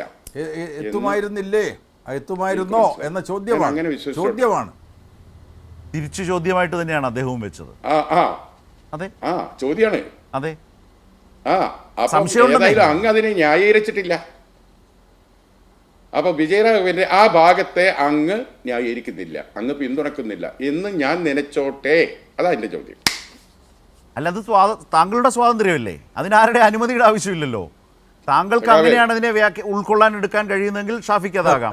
കേൾക്കുന്നവർക്ക് അവരവരുടെ സ്വാതന്ത്ര്യത്തിനും വിവേചന ബുദ്ധിക്ക് അനുസരിച്ചെടുക്കാം. ഒരു ഗൗരവമായ രാഷ്ട്രീയ ഉള്ളടക്കമുള്ള വിഷയത്തിൽ ഒരു വാചകത്തിൽ പിടിച്ച് ആണ് ഷാഫി അതിനെ ആകെ ഏറ്റെടുക്കുന്നെങ്കിൽ ആയിക്കോളൂ, അത് താങ്കളുടെ സ്വാതന്ത്ര്യമല്ലേ, അതിനെന്താ പ്രശ്നം? പകരം ഞാൻ ചോദിച്ച കാര്യങ്ങളിലേക്ക് കൂടി ഒന്ന് വരൂ ഷാഫി. ഷാഫി ഒറ്റ ചോദ്യം, ജമാഅത്തെ ഇസ്ലാമിയുടെ മതരാഷ്ട്രവാദം ലീഗ് അംഗീകരിക്കുന്നുണ്ടോ? പോപ്പുലർ ഫ്രണ്ടിന്റെ അക്രമ രാഷ്ട്രീയം ലീഗ് അംഗീകരിക്കുന്നുണ്ടോ? ആ ചോദ്യത്തിന് നിങ്ങൾ മറുപടി പറയൂ. അത് കേൾക്കാൻ തീവ്രവാദ ഘടകങ്ങളാണോ ഈ രണ്ട് ശക്തികളും? ഷാഫി ചാലിയത്തിൽ നിന്ന് അത് കേൾക്കാൻ അദ്ദേഹത്തിനും താല്പര്യമുണ്ട്, പറയും. അല്ല, ഇതൊക്കെ കുറേ കാലമായി നമ്മൾ ചർച്ച ചെയ്യുന്നതാണ്. അങ്ങനെ ഒരു ചോദ്യം വന്നാൽ മുസ്ലിം ലീഗ് എന്താണ് അതിന് പറയുന്ന മറുപടി എന്നൊക്കെ കേരള ജനത ഒരുപാട് കേട്ടതാണ്. ഇവിടെ പ്രശ്നത്രേ ഉള്ളൂ, വിജയരാഘവന്റെ ഈ വാദത്തെ ജയരാജൻ സഖാവ് ഷാഫി ചാലിയം അതിൽ നിന്ന് സമർത്ഥമായി ഒഴിഞ്ഞു മാറുന്നു എന്നുകൂടി കരുതിക്കോട്ടെ, പറയട്ടെ, എന്നുകൂടി നിലച്ചോട്ടെ. ഷാഫി ചാലിയം അപകടകരമായ ഒരു ചോദ്യത്തിൽ നിന്ന് വഴുതി മാറുന്നു എന്ന് വിചാരിച്ചോട്ടെ. മുമ്പേ അനുമതി ചോദിച്ച പോലെ ഞാൻ തിരിച്ചു ചോദിച്ചതാണ്. അതൊക്കെ ശരിയാവും. എന്നെ ജയരാജൻ സഖാവ് ഞാൻ പറയട്ടെ, എന്നെ ജയരാജൻ സഖാവ് വലിച്ച് ഭിത്തിയിലൊട്ടിച്ചു, ചരിച്ചു, ചാഞ്ഞു, ഇതൊക്കെ പറഞ്ഞോളിക്കളെ, അതൊന്നും കുഴപ്പമില്ല. നമ്മുടെ പണിയല്ല, എന്റെ പണിയല്ല. വലിയ കുഴപ്പമില്ല. ഷാഫി അങ്ങനെയും തെറ്റിദ്ധരിക്കണം, എന്റെ പണിയല്ല. എനിക്ക് അദ്ദേഹത്തോട് വിനയത്തോടെ ഒരു ചോദ്യം ചോദിക്കുന്നത് പോലും ശരത്തിന് ഇഷ്ടപ്പെടുന്നില്ല. എനിക്ക് ഈ ചർച്ച മുന്നോട്ട് കൊണ്ടുപോകണമെന്നേ, അതിൽ പല വിഷയങ്ങൾ കടന്നു വരേണ്ടതുണ്ട്. ഞാൻ ഇപ്പോഴും അവിടെയാണ് നിൽക്കുന്നേ. അവിടെ ഉണ്ട്. താങ്കളോട് ശ്രീ ജയരാജൻ ചോദിച്ച ചോദ്യമുണ്ട്. വർഗീയ പാർട്ടികളാണോ SDPI? അവരുടെ അക്രമ രാഷ്ട്രീയം, ഹിംസാത്മകമായ സമീപനം യോജിക്കുന്നുണ്ടോ? രണ്ട് മുഖ്യമന്ത്രി എന്ന് ചോദിച്ച ചോദ്യം. ആദ്യം ഒരു മിനിറ്റ്, ഈ ചർച്ച നിങ്ങൾ ഇങ്ങനെ ചോദിച്ചുകൊണ്ടേയിരിക്കില്ല ശരത്തെ. ഉത്തരം പറയാം. ഞാൻ ചോദിച്ച ചോദ്യത്തിന് എനിക്ക് ഉത്തരം കിട്ടിയിട്ടില്ല. അദ്ദേഹം പറഞ്ഞല്ലോ, ഞാൻ എന്ത് കരുതണം എന്നാണ് ഞാൻ ചോദിക്കുന്നത്. ഞാൻ അതിന് മറുപടി ഇങ്ങനെ കരുതിക്കോട്ടെ എന്ന് ചോദിച്ചു ലാസ്റ്റിയാണ്. കരുതിക്കോട്ടെ എന്ന് ചോദിച്ചപ്പോഴും നിങ്ങൾ ഇങ്ങനെ ഇടപെടൽ നടത്തിയാൽ കഴിയും. അല്ല ഷാഫി, നിങ്ങൾ 5 മിനിറ്റ് മിണ്ടാതിരുന്നാൽ ജയരാജൻ സഖാവ് വാ തുറക്കും. താങ്കൾക്ക് അങ്ങനെ സംസാരിക്കണമെങ്കിൽ, അങ്ങനെ കരുതണമെങ്കിൽ കരുതിയിട്ട് വിഷയത്തിലേക്ക് വരും. ഈ കോലത്തെ ശരത്തെ കരുതിയിട്ട് വിഷയത്തിലേക്ക് വരും. നോ ഷാഫിക്ക് അതെങ്ങനെ വേണം? ഒരു മിനിറ്റ്, അത് എന്റെ ഒരു മിനിറ്റ്. ഓക്കെ. അല്ല, ഞാന് സഖാവിനോടൊരു ചോദ്യം ചോദിക്കുമ്പോൾ സഖാവിന് അതിന് ഉത്തരം പറയണ്ടാവുമല്ലോ. നിങ്ങൾ കയറി അങ്ങനെ ചോദിക്കണ്ട, നിങ്ങൾ ഇഷ്ടം പോലെ ധരിച്ചോളൂ, നനച്ചോളൂ എന്നൊക്കെ പറഞ്ഞാൽ. അല്ല, ഞാൻ പറഞ്ഞല്ലോ, ഈ നേരം അത്രയും താങ്കൾ ചോദിക്കല്ലേ, ആളുകൾ ഇതൊക്കെ കാണുകയല്ലേ, എന്താണ് ഷാഫി പറയുന്നത്? എത്ര തവണ താങ്കൾ ചോദിച്ചു? അദ്ദേഹം പറഞ്ഞത് തന്നെ എന്താണ് 4.5 ലക്ഷം. അല്ല, ഞാൻ പറയട്ടെ, ഞാൻ പറയുന്നത് പ്രേക്ഷകർ കേൾക്കും. അതായത് 4.5 ലക്ഷം വോട്ടിനെ ജയിച്ചത്. ഇപ്പോൾ വോട്ട് എണ്ണി തീർന്നിട്ടില്ല. ആ 4.5 ലക്ഷത്തിൽ വിജയിച്ച ഒരാളെ, അല്ല ഞാൻ പറഞ്ഞോട്ടെ സഖാവേ, 4.5 ലക്ഷത്തിന് വിജയിച്ച ഒരാളെ കുറിച്ചാണ് എന്ത് പറയുന്നത്. ഈ കടുത്ത മുസ്ലിം വർഗീയവാദികളെ പിന്തുണ ഉണ്ടായിരുന്നില്ലെങ്കിൽ ഇവർ ഡൽഹിയിൽ എത്തുമെന്ന് ആരോടെ ചോദിക്കുന്നത്? ജില്ലാ സമ്മേളന പ്രതിനിധികളോടെ ചോദിക്കരുത്. ഏതെങ്കിലും അങ്ങാടി ചന്തയിൽ വന്ന് കപ്പയും വാങ്ങി മേലോട്ട് നോക്കി പോകുന്ന ആളുകളോട് പറഞ്ഞതല്ല. നിങ്ങളെ സംഘടനാ സംവിധാനം അറിയല്ലോ. ബ്രാഞ്ചിൽ നിന്ന് തിരഞ്ഞെടുക്കപ്പെട്ടവർ ലോക്കൽ കമ്മിറ്റിയിലെത്തും, ലോക്കലിൽ നിന്ന് തിരഞ്ഞെടുക്കപ്പെട്ടവർ ഏരിയ കമ്മിറ്റിയിലെത്തും, ഏരിയയിൽ നിന്നും തിരഞ്ഞെടുക്കപ്പെട്ടവരാണ് ജില്ലാ സമ്മേളന പ്രതിനിധികൾ. വളരെ പ്രൗഢമായ ഭൗതിക ദൈക്ഷണിതയുള്ള നേതാക്കളടങ്ങുന്ന ഒരു സദസ്സിന് നേരെ ഒരു മനുഷ്യൻ ചോദിക്കുന്ന പൊട്ടൻ ചോദ്യമാണിത്. ഏത് 4.5 ലക്ഷം വോട്ടിന് ജയിച്ചൊരു വ്യക്തി ഈ കടുത്ത മുസ്ലിം വർഗീയവാദികളുടെ പിന്തുണ ഇല്ലായിരുന്നുവെങ്കിൽ ഡൽഹിയിലെത്തുമെന്നാണ് ആ ചോദ്യത്തിലാ പെശകി എടുക്കുന്നത്, വേറൊന്നല്ല. അല്ല, ഈ വോട്ടിൽ ഈ ജയരാജൻ സഖാവ് പറഞ്ഞ ഈ 4.5 ലക്ഷം സ്ഥിരം പറയുന്നത് പോലെ RSSന്റെ വോട്ടിൽ നിങ്ങളെ കൂടെയുള്ള PDPന്റേത് ഉണ്ട് എന്ന് പറയാത്തത് വലിയ ഭാഗ്യം, INL ഉണ്ട് എന്ന് പറയാത്ത ഭാഗ്യം. ഇയാൾ ഈ വിജയരാഘവൻ ഇങ്ങനെ പറഞ്ഞാൽ ഞാൻ അല്ല, പറഞ്ഞതിന്റെ വിശദീകരണം വന്നതുകൊണ്ടാണ്. എന്റെ സമയം അവസാനിച്ചു അല്ലേ? അല്ല, താങ്കൾ പറഞ്ഞത് വീണ്ടും അദ്ദേഹത്തിന്റെ മുമ്പിലേക്ക് ഇതേ വിഷയം ഞാൻ പറയുമ്പോ നിങ്ങൾ പറഞ്ഞുകൊണ്ടേയിരിക്കുകയാണ്. എന്റെ സർ, ഞാനൊന്നും പറഞ്ഞില്ല. നമ്മള് അതല്ലോ, അതാണല്ലോ എന്താണ് ഈ പോയിന്റിൽ ഇതാണ് ഡിബേറ്റ്. യെസ്, ആയിക്കോട്ടെ, മറുപടി പറയട്ടെ. അതന്നെ പറയട്ടെ അദ്ദേഹം. താങ്കൾ ഒറ്റ പോയിന്റിൽ നിൽക്കുന്നു, വീണ്ടും അത് വിശദീകരിച്ചു. അതിൽ വീണ്ടും ഒരു വിശദീകരണം ശ്രീ ജയരാജൻ എന്താണ് പറയാനുള്ളതെന്ന് കേൾക്കാം. ഇത്രയല്ലേ ചെയ്തുള്ളൂ. എനിക്കത് കഴിഞ്ഞ് ശ്രീ സജീവൻ കൂടി ചർച്ചയിലേക്ക് വന്നു. അദ്ദേഹത്തിന് ഒരു അവസരം ന്യായമായി സ്പേസ് കൊടുക്കണ്ടേ ശ്രീ ജയരാജൻ? തീർച്ചയായും. അതായത് ഇവിടെ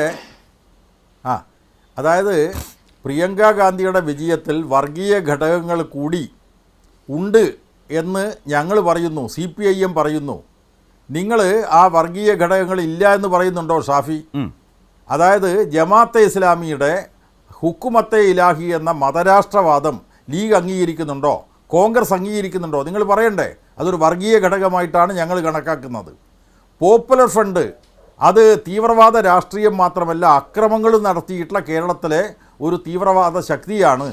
ആ തീവ്രവാദ ശക്തികളുടെ ജമാഅത്തെ ഇസ്ലാമിയുടെയും പോപ്പുലർ ഫ്രണ്ടിൻ്റെയും പിന്തുണ ഈ 4 ലക്ഷം വോട്ടിൽ ഉൾപ്പെട്ടിട്ടുണ്ടോ എന്ന ചോദ്യമാണ് അവിടെ വിജയരാഘവൻ ചോദിക്കുന്നത്. അതിൻ്റെ അടിസ്ഥാനത്തിലുള്ള വിജയമല്ലേ പ്രിയങ്ക ഗാന്ധിക്കുണ്ടായത് എന്ന് ചോദിച്ചു കഴിഞ്ഞാൽ നിങ്ങൾ പറയേണ്ടത് എന്താ? നിങ്ങൾ പറയേണ്ടത് കോൺഗ്രസിൻ്റെയും ലീഗിൻ്റെയും പിന്തുണ കൊണ്ട് തന്നെ ഞങ്ങൾ അവിടെ വിജയിക്കും, അവരുടെ പിന്തുണ വേണ്ട എന്ന് ഞങ്ങൾ പറഞ്ഞില്ല, അത് ഞങ്ങൾക്ക് കുറ്റബോധമുണ്ട് എന്ന കാര്യമല്ലേ നിങ്ങൾ പറയേണ്ടത്. അതിന് പകരം വർഗീയ ഘടകങ്ങളെ അടക്കം നിങ്ങൾ എല്ലാ സ്ഥലത്തും കൂട്ടുകയാണ്. ഈ കേരളത്തിലുടനീളം ഈ പറയുന്ന വർഗീയ ഘടകങ്ങളെ കൂട്ടിക്കൊണ്ടാണ് നിങ്ങളിപ്പോൾ പോകുന്നത്. അത് നിഷേധിക്കാൻ കഴിയുമോ ഷാഫിക്ക്? നേരത്തെ ഞാൻ പറഞ്ഞല്ലോ, ജോസഫ് മാസ്റ്ററുടെ കൈവിട്ട് നിങ്ങൾ ജമാഅത്തെ ഇസ്ലാമിയെ മാറ്റി നിർത്തി. എന്തുകൊണ്ടാണ് ആ നിലപാട് പിന്നീട് മാറ്റിയത്? ആ നിലപാടിൽ മാറ്റം വരുത്തിയല്ലോ നിങ്ങൾ. അപ്പോൾ വർഗീയ ഘടകങ്ങളെ കൂട്ടുപിടിച്ചുകൊണ്ടാണ് ഇപ്പോഴും ലീഗും കോൺഗ്രസും പോകുന്നത് എന്ന് ഞാൻ ആവർത്തിച്ചു പറയുന്നു. യെസ്, ഇതിനിടയിൽ സാന്ദർഭികമായ ഒരു കാര്യം, ഞാൻ ശ്രീ സജീവനിലേക്ക് വരുന്നു. ഉമർ ഫൈസി മുക്കം മുമ്പ് പറഞ്ഞൊരു കാര്യമുണ്ട്. അതായത് 2006 ഇതുപോലെ തന്നെ ജമാഅത്തെ ഇസ്ലാമിയുമായിട്ടുള്ളൊരു സഹകരണത്തിൻ്റെ പ്രശ്നം, ലീഗ് നേതൃത്വത്തിൻ്റെ സഹകരണത്തിൻ്റെതായ ഒരു സാഹചര്യം വന്നപ്പോഴത്തെ വിമർശനം അവതരിപ്പിച്ചപ്പോൾ അന്ന് ഹൈദരലി തങ്ങൾ അത് വളരെ സഹിഷ്ണുതയോടെ കേൾക്കുകയും അതിനനുസരിച്ച് തീരുമാനങ്ങളിലേക്കും അതിനനുസരിച്ച് മുന്നോട്ട് പോയൊരു കാലം മുസ്ലിം ലീഗിൽ ഉണ്ടായിരുന്നു. പക്ഷേ ഇന്ന് അതല്ല സ്ഥിതി എന്ന് അദ്ദേഹം പറഞ്ഞതുകൂടി സാന്ദർഭികമായി ഓർത്തു, അത് പറഞ്ഞു എന്ന് മാത്രം. ശ്രീ സജീവൻ, ഇതിലൊരു കാര്യം, ഇപ്പോൾ യാതൊരു തർക്കവുമില്ല, RSS നയിക്കുന്ന ഹിന്ദുത്വ വർഗീയ ശക്തികളെ പോലെ തന്നെ കേരളത്തിൻ്റെ ഒരു പൊതുമണ്ഡലത്തിൽ നിന്ന് സംസാരിക്കുമ്പോൾ വളരെ ജാഗ്രതയോടുകൂടി തന്നെ പ്രതിരോധിക്കേണ്ടതാണ്. SDP ആകട്ടെ, ജമാഅത്തെ ഇസ്ലാമി ആകട്ടെ, ഇത്തരം മതന്യൂനപക്ഷ അല്ലെങ്കിൽ മുസ്ലിം സമുദായത്തിനകത്തെ തീവ്രവാദ വർഗീയ സംഘടനകൾ, ശക്തികൾ, അതിലൊരു തർക്കവുമില്ല. അങ്ങനെ അവരുടെ പിന്തുണ വാങ്ങിച്ചതുകൊണ്ടല്ലേ യഥാർത്ഥത്തിൽ ഈ വിധം ആക്ഷേപം ഇപ്പോൾ കോൺഗ്രസ്സിന്, അല്ലെങ്കിൽ അത് വലിയ ആക്ഷേപം ലീഗിനും തോന്നുന്നത്? കാരണം 4.5 ലക്ഷത്തിൻ്റെ ഭൂരിപക്ഷം ലഭിച്ചിട്ടും അത് ഈ വർഗീയ സംഘടനകളുടെ അക്കൗണ്ടിലേക്ക് വർഗീയ വിരുദ്ധ നിലപാട് അതിശക്തമായി എടുക്കുന്ന ഒരു പാർട്ടിക്ക്, ഒരു മുന്നണിക്ക്, ഒരു ഇടതുപക്ഷ നിലപാടിന് വളരെ ശക്തമായി ഇത് വർഗീയ ശക്തികളുടെ അക്കൗണ്ടിലാണ് ആ വിജയം എന്ന് വരെ പറയാൻ കഴിയുന്ന വിധത്തിലേക്ക് ആക്ഷേപകരമായൊരു സാഹചര്യം വയനാട്ടിൽ ക്ഷണിച്ചു വരുത്തിയോ കേരളത്തിലെ UDF? അങ്ങനെ വിജയരാഘവനിൽ നിന്ന് കേട്ടപ്പോൾ യഥാർത്ഥത്തിൽ ഇപ്പോൾ ഏതാണ്ട് ഒരു വലിയ അവഹേളനം സംഭവിച്ചതുപോലെ അവർക്ക് തോന്നുകയാണ്. യഥാർത്ഥത്തിൽ ഇതാണോ യഥാർത്ഥത്തിൽ രാഷ്ട്രീയമായി UDFന് സംഭവിച്ച പതനം? വയനാട്ടിലെ തന്നെ വലിയ വിജയത്തെ തന്നെ പരാജയത്തിന് സമാനമായ നിലയിലേക്കുള്ള ഒരു രാഷ്ട്രീയ ബുദ്ധിമുട്ട്, തിരിച്ചടി സംഭവിക്കുന്ന പശ്ചാത്തലം അവിടെ ഉണ്ടായോ? 2 കോൺഗ്രസിനകത്ത് അതുപോലെ മുസ്ലിം ലീഗിനകത്ത് ഈ സഹകരണം കൊണ്ടുണ്ടാകുന്ന പുതിയ ഡെവലപ്മെൻറ്റ്സ് അത് ചെറുതാണോ അതോ ഗൗരവമുള്ളതാണോ? വിജയരാഘവൻ നടത്തിയിട്ടുള്ള പ്രസ്താവന, അദ്ദേഹം നടത്തിയുള്ള പ്രസംഗം, അതിലെ വാക്കുകൾ അക്ഷരാർത്ഥത്തിൽ എടുത്തുകൊണ്ടാണ് ഇവിടെ ഷാഫി ആണെങ്കിലും UDF എല്ലാ നേതാക്കന്മാരാണെങ്കിലും പറയുന്നത് 4.5 ലക്ഷത്തിന്റെ ഭൂരിപക്ഷം കിട്ടിയിട്ടുള്ള പ്രിയങ്ക ജയിച്ചത് ഇത് പറ്റി ഇവരുടെ SDPI അല്ലെങ്കിൽ ജമാഅത്തെ ഇസ്ലാമിയുടെ പിന്തുണ കൊണ്ടാണ്. കാരണം 4.5 ലക്ഷം വോട്ട് SDPIക്കും ജമാഅത്തെ ഇസ്ലാമിക്കും അവിടെ ഉണ്ടോ എന്നുള്ള തരത്തിലാണ് ചോദിക്കുന്നത്. ഇതിനെ അക്ഷരാർത്ഥത്തിൽ എടുക്കാതെ നമുക്ക് നോക്കേണ്ടത് ഇതുവരെയുള്ള തെരഞ്ഞെടുപ്പുകളിൽ പല ഘട്ടങ്ങളിലും ജമാഅത്തെ ഇസ്ലാമി ആണെങ്കിലും SDPI ആണെങ്കിലൊക്കെ അവർ പല ഘട്ടങ്ങളിലും പല രാഷ്ട്രീയ നിലപാടെടുത്തിട്ടുണ്ട്. പക്ഷെ ഇത്തവണത്തെ ഈ ഉപതെരഞ്ഞെടുപ്പിൽ ഉണ്ടായിട്ടുള്ളത് അമിതാവേശം. നമ്മൾ പാലക്കാട്ടൊക്കെ കണ്ടില്ല, പാലക്കാട്ട് ജയത്തിന്റെ പിന്നാലെ ആദ്യം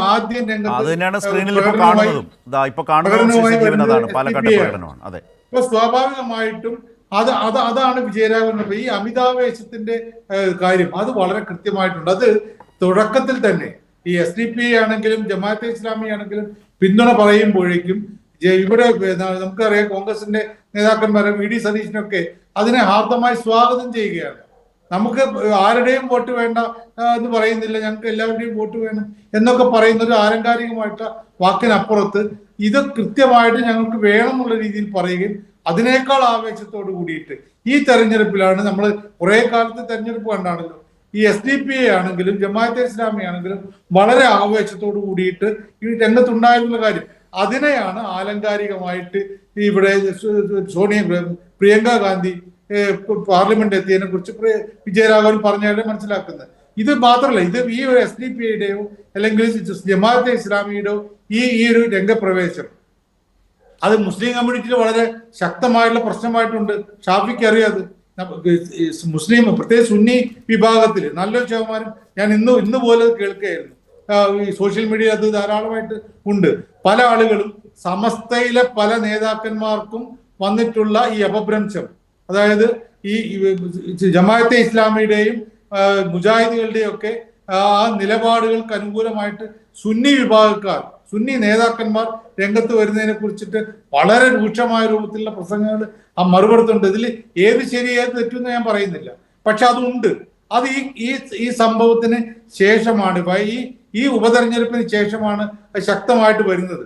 പല നേതാക്കന്മാരെയും നേരത്തെ നമുക്ക് CICയുടെ ജനറൽ സെക്രട്ടറിക്കെതിരെ അവർ ഹക്കീം ഫൈസി അതിർശേരിക്കൊക്കെ അദ്ദേഹം രംഗത്ത്. പക്ഷെ ഇപ്പോഴും എടുത്തു പറയുന്നത് ഈ ജമാഅത്തെ ഇസ്ലാമി പറയുന്ന മതരാഷ്ട്രവാദം അത് ഇവർ അംഗീകരിക്കുന്നു. ഈ ജമാഅത്തെ ഇസ്ലാമിയുടെ ആദർശങ്ങൾ ഈ സുന്നി നേതാക്കന്മാരിലേക്ക് കൂടി വരുന്നു എന്ന രീതിയിൽ പട്ടിക്കാട് ജാമിയ നൂരിയ ഉൾപ്പെടെയുള്ള സ്ഥലങ്ങളെ കുറിച്ചുള്ള അവിടുത്തെ പല ഉസ്താദുമാർക്കെതിരെ പോലും ഇത്തരം കാര്യങ്ങൾ പറയുന്നുണ്ട്. അപ്പൊ ഇതൊരു വലിയ ചർച്ചയായിട്ട് വരുന്നുണ്ടെങ്കിൽ ജമാഅത്തെ ഇസ്ലാമിയുടെ അല്ലെങ്കിൽ SDPIയുടെ ആദർശങ്ങളും അവരുടെ നിലപാടുകളും ഇപ്പുറത്തേക്ക് വരുന്നു എന്നുള്ള ഒരു ചർച്ചയായിട്ട് വരുന്നുണ്ട്. അതിന്റെയൊക്കെ ഭാഗമായിട്ടാണ് ഇവിടെ വിജയരാഘവൻ പറഞ്ഞുകൊണ്ട് ഞാൻ അതിനൊരിക്കലും ന്യായീകരിക്കില്ല. 4.5 ലക്ഷം വോട്ടിന്റെ ഭൂരിപക്ഷത്തിന് ജയിച്ച പ്രിയങ്ക ഗാന്ധി ഈ രണ്ട് പ്രസ്ഥാനങ്ങളുടെ വോട്ട് കൊണ്ടാണ് ജയിച്ചതെന്ന് ഞാൻ ഇപ്പോഴും വിചാരിക്കുന്നില്ല. കാരണം അവർക്ക് അത്ര വോട്ടില്ല എന്നുള്ള കാര്യം എനിക്കറിയാം, ഈ മണ്ഡലത്തിൽ ഇല്ല എന്നുള്ള കാര്യം എനിക്കറിയാം. അവർക്ക് അതിനേക്കാൾക്ക് വളരെ കുറച്ച് വോട്ടേ ഉള്ളൂ. പക്ഷേ അവരുടെ ഈ ഉപതെരഞ്ഞെടുപ്പിൽ അവരുടെ ആവേശം ഇതുവരെ കണ്ടതിനേക്കാൾ കൂടുതലായിരുന്നു എന്നുള്ള കാര്യം സംശയമില്ല. അത് ഈ ഇസ്ലാമിക വിഭാഗത്തിൽ തന്നെ സുന്നികൾക്കിടയിൽ തന്നെ വലിയ തരത്തിലുള്ള ചർച്ചയായിട്ടും പ്രത്യാരോപണങ്ങളായിട്ടൊക്കെ വരുന്നുണ്ട്. ആ പ്രസ്ഥാനം സുന്നികൾക്കിടയിൽ വലിയ പോരാട്ടം, അകത്തുള്ള പോരാട്ടം ശക്തിപ്പെടുന്നതിൽ വലിയ കാരണമായിട്ട് ഇത് മാറിയിട്ടുണ്ടോ എന്നുള്ള കാര്യത്തിൽ സംശയമില്ല. ശരി, ശ്രീ ഷാഫി, വളരെ തെറ്റായ ഒരു വർഗീയ ചങ്ങാത്തത്തിൻ്റെ സഹകരണത്തിൻ്റെ ഭാഗമായി സംഭവിക്കുന്ന ക്ഷണിച്ചു മേടിക്കലാണിതൊക്കെ.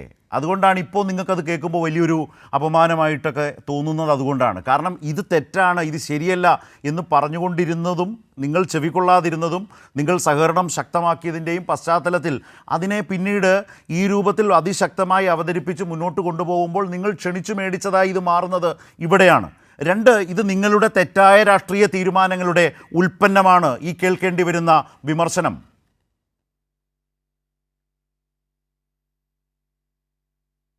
റൈറ്റ്. ശ്രീ ഷാഫിയുടെ കോള് കട്ടായി എന്നാണ് ഞാൻ മനസ്സിലാക്കുന്നത്. താങ്കളിലേക്ക് വരികയും ചെയ്യാം. ഇവിടെ ശ്രീ ജയരാജൻ, ഇതിലൊരു പ്രധാനപ്പെട്ട കാര്യം, ഇപ്പോൾ ലീഗ് പറയുന്നത് അവിടെ നിൽക്കട്ടെ, അല്ലെങ്കിൽ കോൺഗ്രസ് പറയുന്നത് നിൽക്കട്ടെ, പക്ഷേ പലപ്പോഴും ഇപ്പോൾ മാധ്യമങ്ങളടക്കം ഞാൻ തുടക്കത്തിൽ സൂചിപ്പിച്ചതുപോലെ ആ രീതിയിൽ ഈ ഒരു വ്യാഖ്യാനത്തിലേക്ക് അല്ലെങ്കിൽ ഒരു ആഖ്യാനത്തിലേക്ക് പോവുകയല്ലേ. CPIM 2024 ലോക്സഭാ തെരഞ്ഞെടുപ്പിന് ശേഷം CPIM സംഭവിച്ചൊരു വലിയ മാറ്റം എന്ന നിലയിൽ, അല്ലെങ്കിൽ ചില ആളുകളൊക്കെ പറയുന്നല്ലേ ഹിന്ദുത്വവാദികളുടെ ഭാഷയിൽ കേരളത്തിലെ CPIM സംസാരിക്കുന്നു എന്ന തരത്തിലേക്കുള്ള വിമർശനങ്ങൾ ഉയരുന്നു. അപ്പോൾ ഈ തരം ഒരു വിമർശനം CPIM തുടർച്ചയായി, ഞാനിപ്പോൾ ശ്രീ വിജയരാഘവൻ്റെ ഒരു പ്രസംഗത്തെക്കുറിച്ചല്ല ഞാൻ ചോദിക്കുന്നത്, തുടർച്ചയായി ഇപ്പോൾ കേരളത്തിൽ CPIM എടുക്കുന്ന ഈ നിലപാടുകളുമായി SDPI, ജമാഅത്തെ ഇസ്ലാമി ഒക്കെ തുറന്ന് നിരന്തരം വിമർശിക്കുന്ന ഒരു പശ്ചാത്തലത്തിൽ CPIM ഈ വിധത്തിൽ വിമർശിക്കപ്പെടുന്നുണ്ടല്ലോ.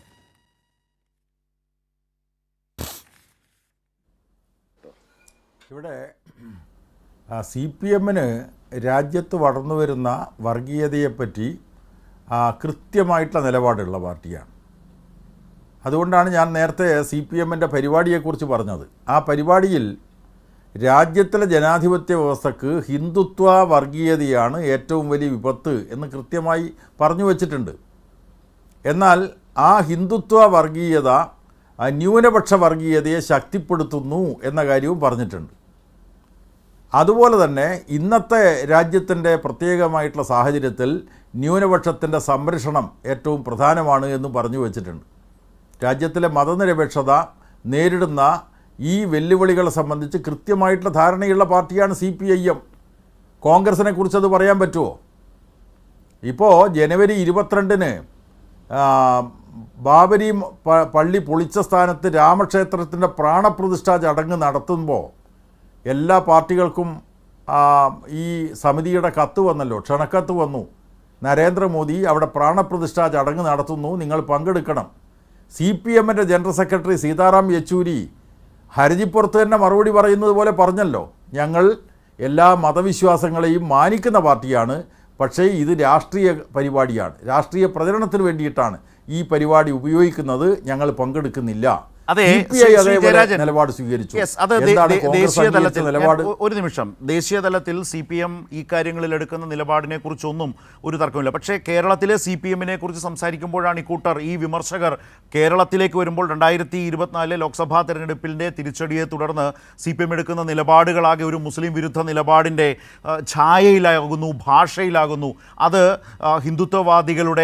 ഹിന്ദുത്വവാദികളെ സന്തോഷിപ്പിക്കുന്ന വിധത്തിലേക്ക് പോലും ആകുന്നു എന്ന നിലയിലേക്കുള്ളൊരു നറേറ്റീവോ വിമർശനമോ കേരളത്തിനകത്ത് CPM വിശേഷിച്ച് ഈ കാലത്ത് നേരിടുന്നില്ലേ?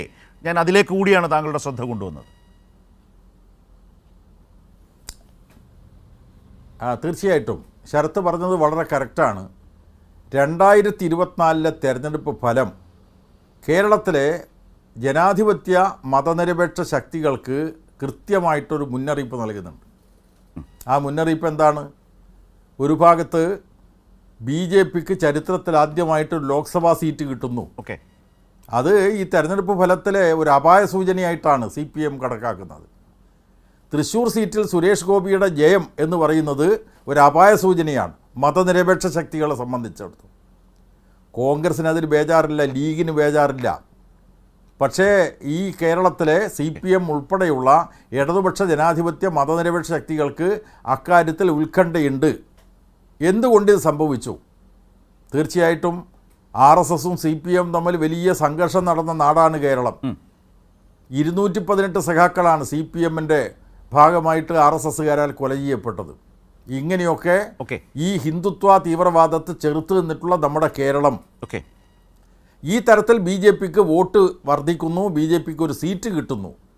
അതിനുള്ള കാരണങ്ങൾ പരിശോധിക്കണം. ജാഗ്രതയോടുകൂടി ആശയപരമായിട്ടുള്ള സമരം തുടരണം എന്ന് CPIM പറയുന്നു. ഈ കേരളത്തിൽ വളർന്നു വന്നിട്ടുള്ള ഒരു പുതിയ സാഹചര്യം കൂടി CPM പരിഗണിച്ചു. അതെന്താണ്? RSS ശ്രമിക്കുന്നത് ഹിന്ദു ഏകീകരണമാണ്. അത് നേരത്തെ അവർ പരിശ്രമിച്ചിട്ടുണ്ട്, പക്ഷേ കേരളത്തിൽ വിജയിച്ചിട്ടില്ല.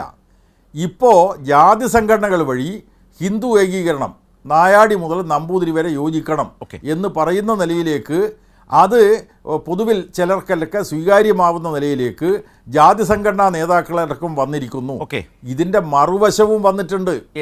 ആ മറുവശം എന്ന് പറയുന്നത് ഈ മുസ്ലിം ഏകീകരണം, ആ മുസ്ലിം ഏകീകരണത്തിന് വേണ്ടി ജമാഅത്തെ ഇസ്ലാമിയാണ് മുൻകൈയെടുത്ത് പ്രവർത്തിക്കുന്നത്. അവരുടെ ബുദ്ധിപൂർവമായിട്ടുള്ള ഇടപെടൽ, അവരുടെ മാധ്യമങ്ങളിലൂടെയുള്ള ഇടപെടൽ, ഇങ്ങനെ ഒരു മുസ്ലിം ഏകീകരണത്തിൻ്റെ വിപത്ത് കൂടി കേരളത്തിൽ വന്നിരിക്കുന്നു എന്നത് കഴിഞ്ഞ ലോക്സഭാ തെരഞ്ഞെടുപ്പിൻ്റെ ഫലമാണ്. അപ്പോൾ 24-ലെ ലോക്സഭാ തെരഞ്ഞെടുപ്പിൻ്റെ ഫലം കേരളത്തിലൊരു അപായ സൂചന നൽകുന്നുണ്ട്. ആ അപായ സൂചന പരിഗണിച്ചുകൊണ്ട് എല്ലാ വർഗീയതയെയും നഖശികാന്തം എതിർക്കണമെന്നൊരു നിലപാടിലേക്ക്. അപ്പോൾ ന്യൂനപക്ഷ വർഗീയതയെ കുറിച്ച് പറയുമ്പോൾ ഇത് മുസ്ലിം വിരുദ്ധതയാണ്, ഇസ്ലാമിക ഫോബിയാണ് എന്നൊക്കെ പ്രചരിപ്പിക്കുന്നത് ചരിത്രത്തിൽ അത് യഥാർത്ഥത്തിൽ വസ്തുതയല്ല, അത് യാഥാർത്ഥ്യവുമായിട്ട് പൊരുത്തപ്പെടുന്നതല്ല എന്നതാണ് സംബന്ധിച്ച് പറയാൻ. അതായത് കേരളത്തിൽ വളരെ ശക്തമായ നിലയിലുള്ള ഒരു വർഗീയ ധ്രുവീകരണം, അത് മതാടിസ്ഥാനത്തിൽ, അത് ഭൂരിപക്ഷ വർഗീയതയുടെ കാര്യത്തിൽ മുസ്ലിം സമുദായത്തിനകത്തും തീവ്ര മത നിലപാടുകളുള്ള പാർട്ടികൾ, വർഗീയ ശക്തികൾ നടത്തിക്കൊണ്ടിരിക്കുന്നു. അവരുടെ നേതൃത്വത്തിൽ, കാർമ്മികത്വത്തിൽ എന്ന പ്രശ്നം കേരളം അഭിമുഖീകരിക്കുന്നു എന്ന രാഷ്ട്രീയമാണ് ആ പറഞ്ഞു വെച്ചത്. ഞാൻ നേരത്തെ ശ്രീ ഷാഫിയോട് സംസാരിച്ചാണ്, പക്ഷേ അപ്പോൾ കേൾക്കാനും കഴിഞ്ഞില്ല, എന്തോ ലൈൻ കട്ടായി എന്നാണ് ഞാൻ മനസ്സിലാക്കുന്നത്. ഞാൻ പറഞ്ഞു വന്നത് അപ്പോൾ ഇതാണ്, ഇപ്പോൾ ഈ വിമർശനങ്ങൾ വരുമ്പോൾ അത് ആക്ഷേപകരമായി തോന്നുന്നത് നിങ്ങളുടെ ഈ വർഗീയ ശക്തികളുമായുള്ള സഹകരണത്തിൻ്റെ ഒരു തെറ്റായ രാഷ്ട്രീയ തീരുമാനത്തിൻ്റെ ഉൽപ്പന്നമല്ലേ? അതുകൊണ്ടല്ലേ ഇപ്പോൾ കേൾക്കുമ്പോൾ ആക്ഷേപകരമായി തോന്നുന്നത്? ഇത് തെറ്റാണ് എന്ന് നിരന്തരം UDF നേതൃത്വത്തോട്, മുസ്ലിം ലീഗിനോട്, കോൺഗ്രസിനോട് പറഞ്ഞുകൊണ്ടേയിരുന്നു കേരളത്തിൽ പൊതുസമൂഹം, മതനിരപേക്ഷ സമൂഹം. പക്ഷേ നിങ്ങളത് കേട്ടില്ല.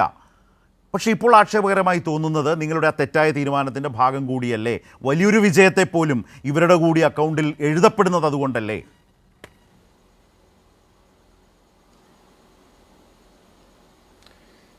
പ്രിയങ്ക ഗാന്ധിയുടെ 4.5 ലക്ഷം വരുന്ന ഈ ഭൂരിപക്ഷത്തിൽ SDP-യുടെയും ജമാഅത്തെ ഇസ്ലാമിയുടെയും വോട്ടുകളുണ്ട് എന്നാണ് ജയരാജൻ സഖാവ് പറയുന്നത്.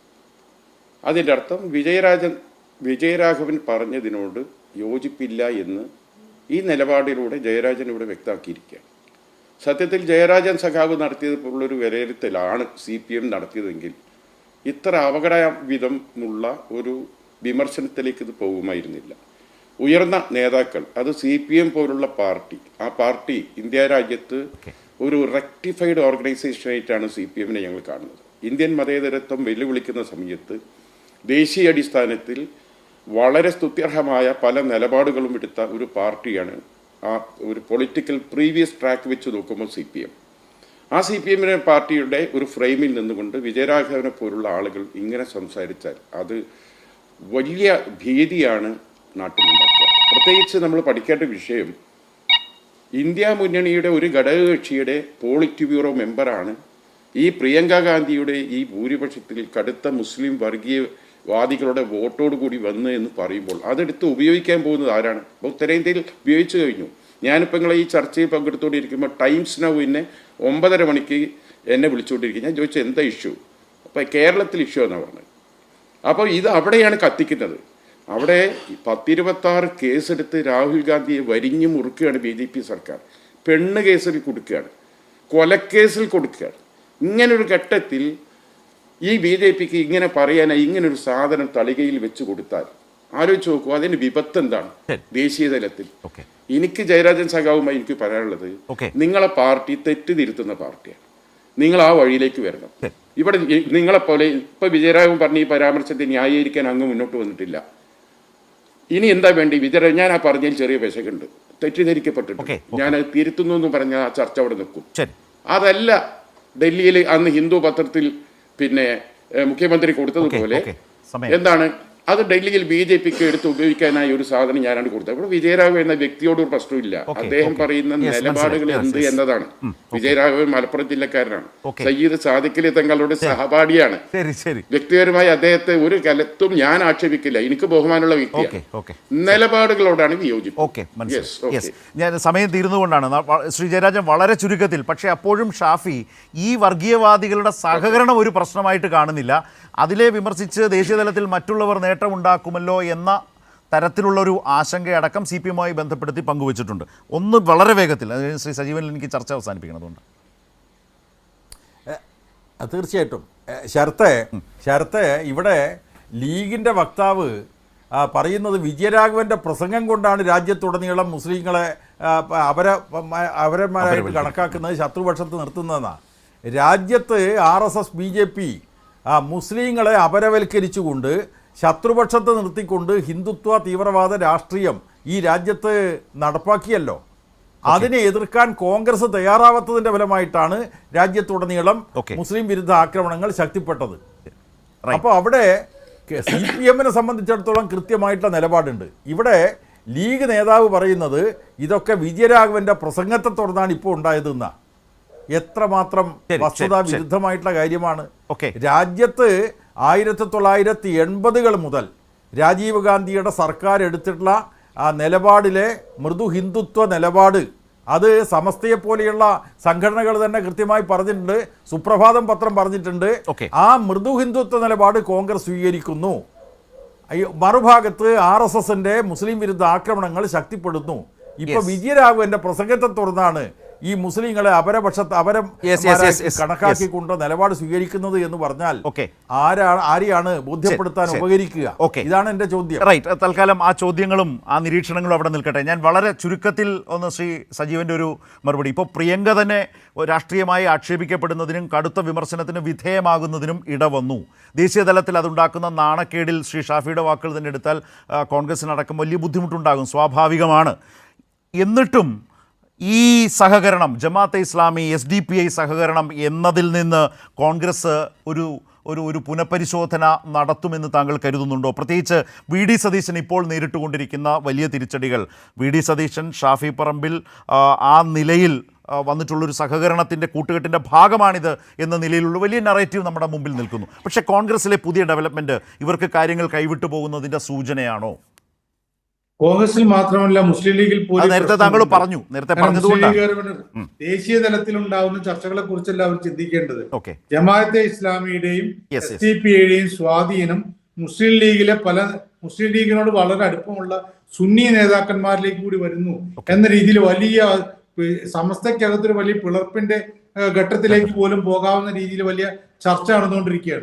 അതായത് ഈ ഒരു സഹകരണം ഇപ്പോഴത്തെ ഈ ഉപതെരഞ്ഞെടുപ്പിൽ ഉണ്ടായിട്ടുള്ള പരസ്യമായിട്ടുള്ള കൂട്ടുകെട്ട് അത് എത്രമാത്രം ഈ മുസ്ലിം ലീഗിനും സുന്നി വിഭാഗത്തിനും ഒക്കെ എത്രമാത്രം ദോഷം ചെയ്യുന്നുണ്ടെന്നുള്ളതാണ് ഇവർ ആദ്യമായിട്ട് ചിന്തിക്കേണ്ടത്. ദേശീയ തലത്തിലെ ചർച്ചകളൊക്കെ അവർക്ക് ദോഷം ഉണ്ടാക്കുന്നത് ഇത്തരം കാര്യങ്ങളായിരിക്കും. ഏതായാലും താൽക്കാലിക നേട്ടങ്ങൾക്കപ്പുറം വലിയ തിരിച്ചടികൾ എന്ന രാഷ്ട്രീയ പാഠം ഇതിൽ നിന്ന് ഈ വർഗീയവാദികളുമായിട്ടുള്ള സഹകരണത്തിലൂടെ ഉണ്ടാകും എന്ന് മുസ്ലിം ലീഗും കോൺഗ്രസും തിരിച്ചറിയുമോ എന്ന വളരെ പ്രധാനപ്പെട്ട ചോദ്യം വയനാടടക്കം ഉള്ള ഈ വർഗീയ ശക്തികളുടെ പിന്തുണയുടെയും സഹകരണത്തിൻ്റെയും പശ്ചാത്തലം ഓർമ്മിപ്പിക്കുകയാണ്, ചോദിക്കുകയാണ്. ന്യൂസ് ആൻഡ് വ്യൂസ് അവസാനിക്കുന്നു.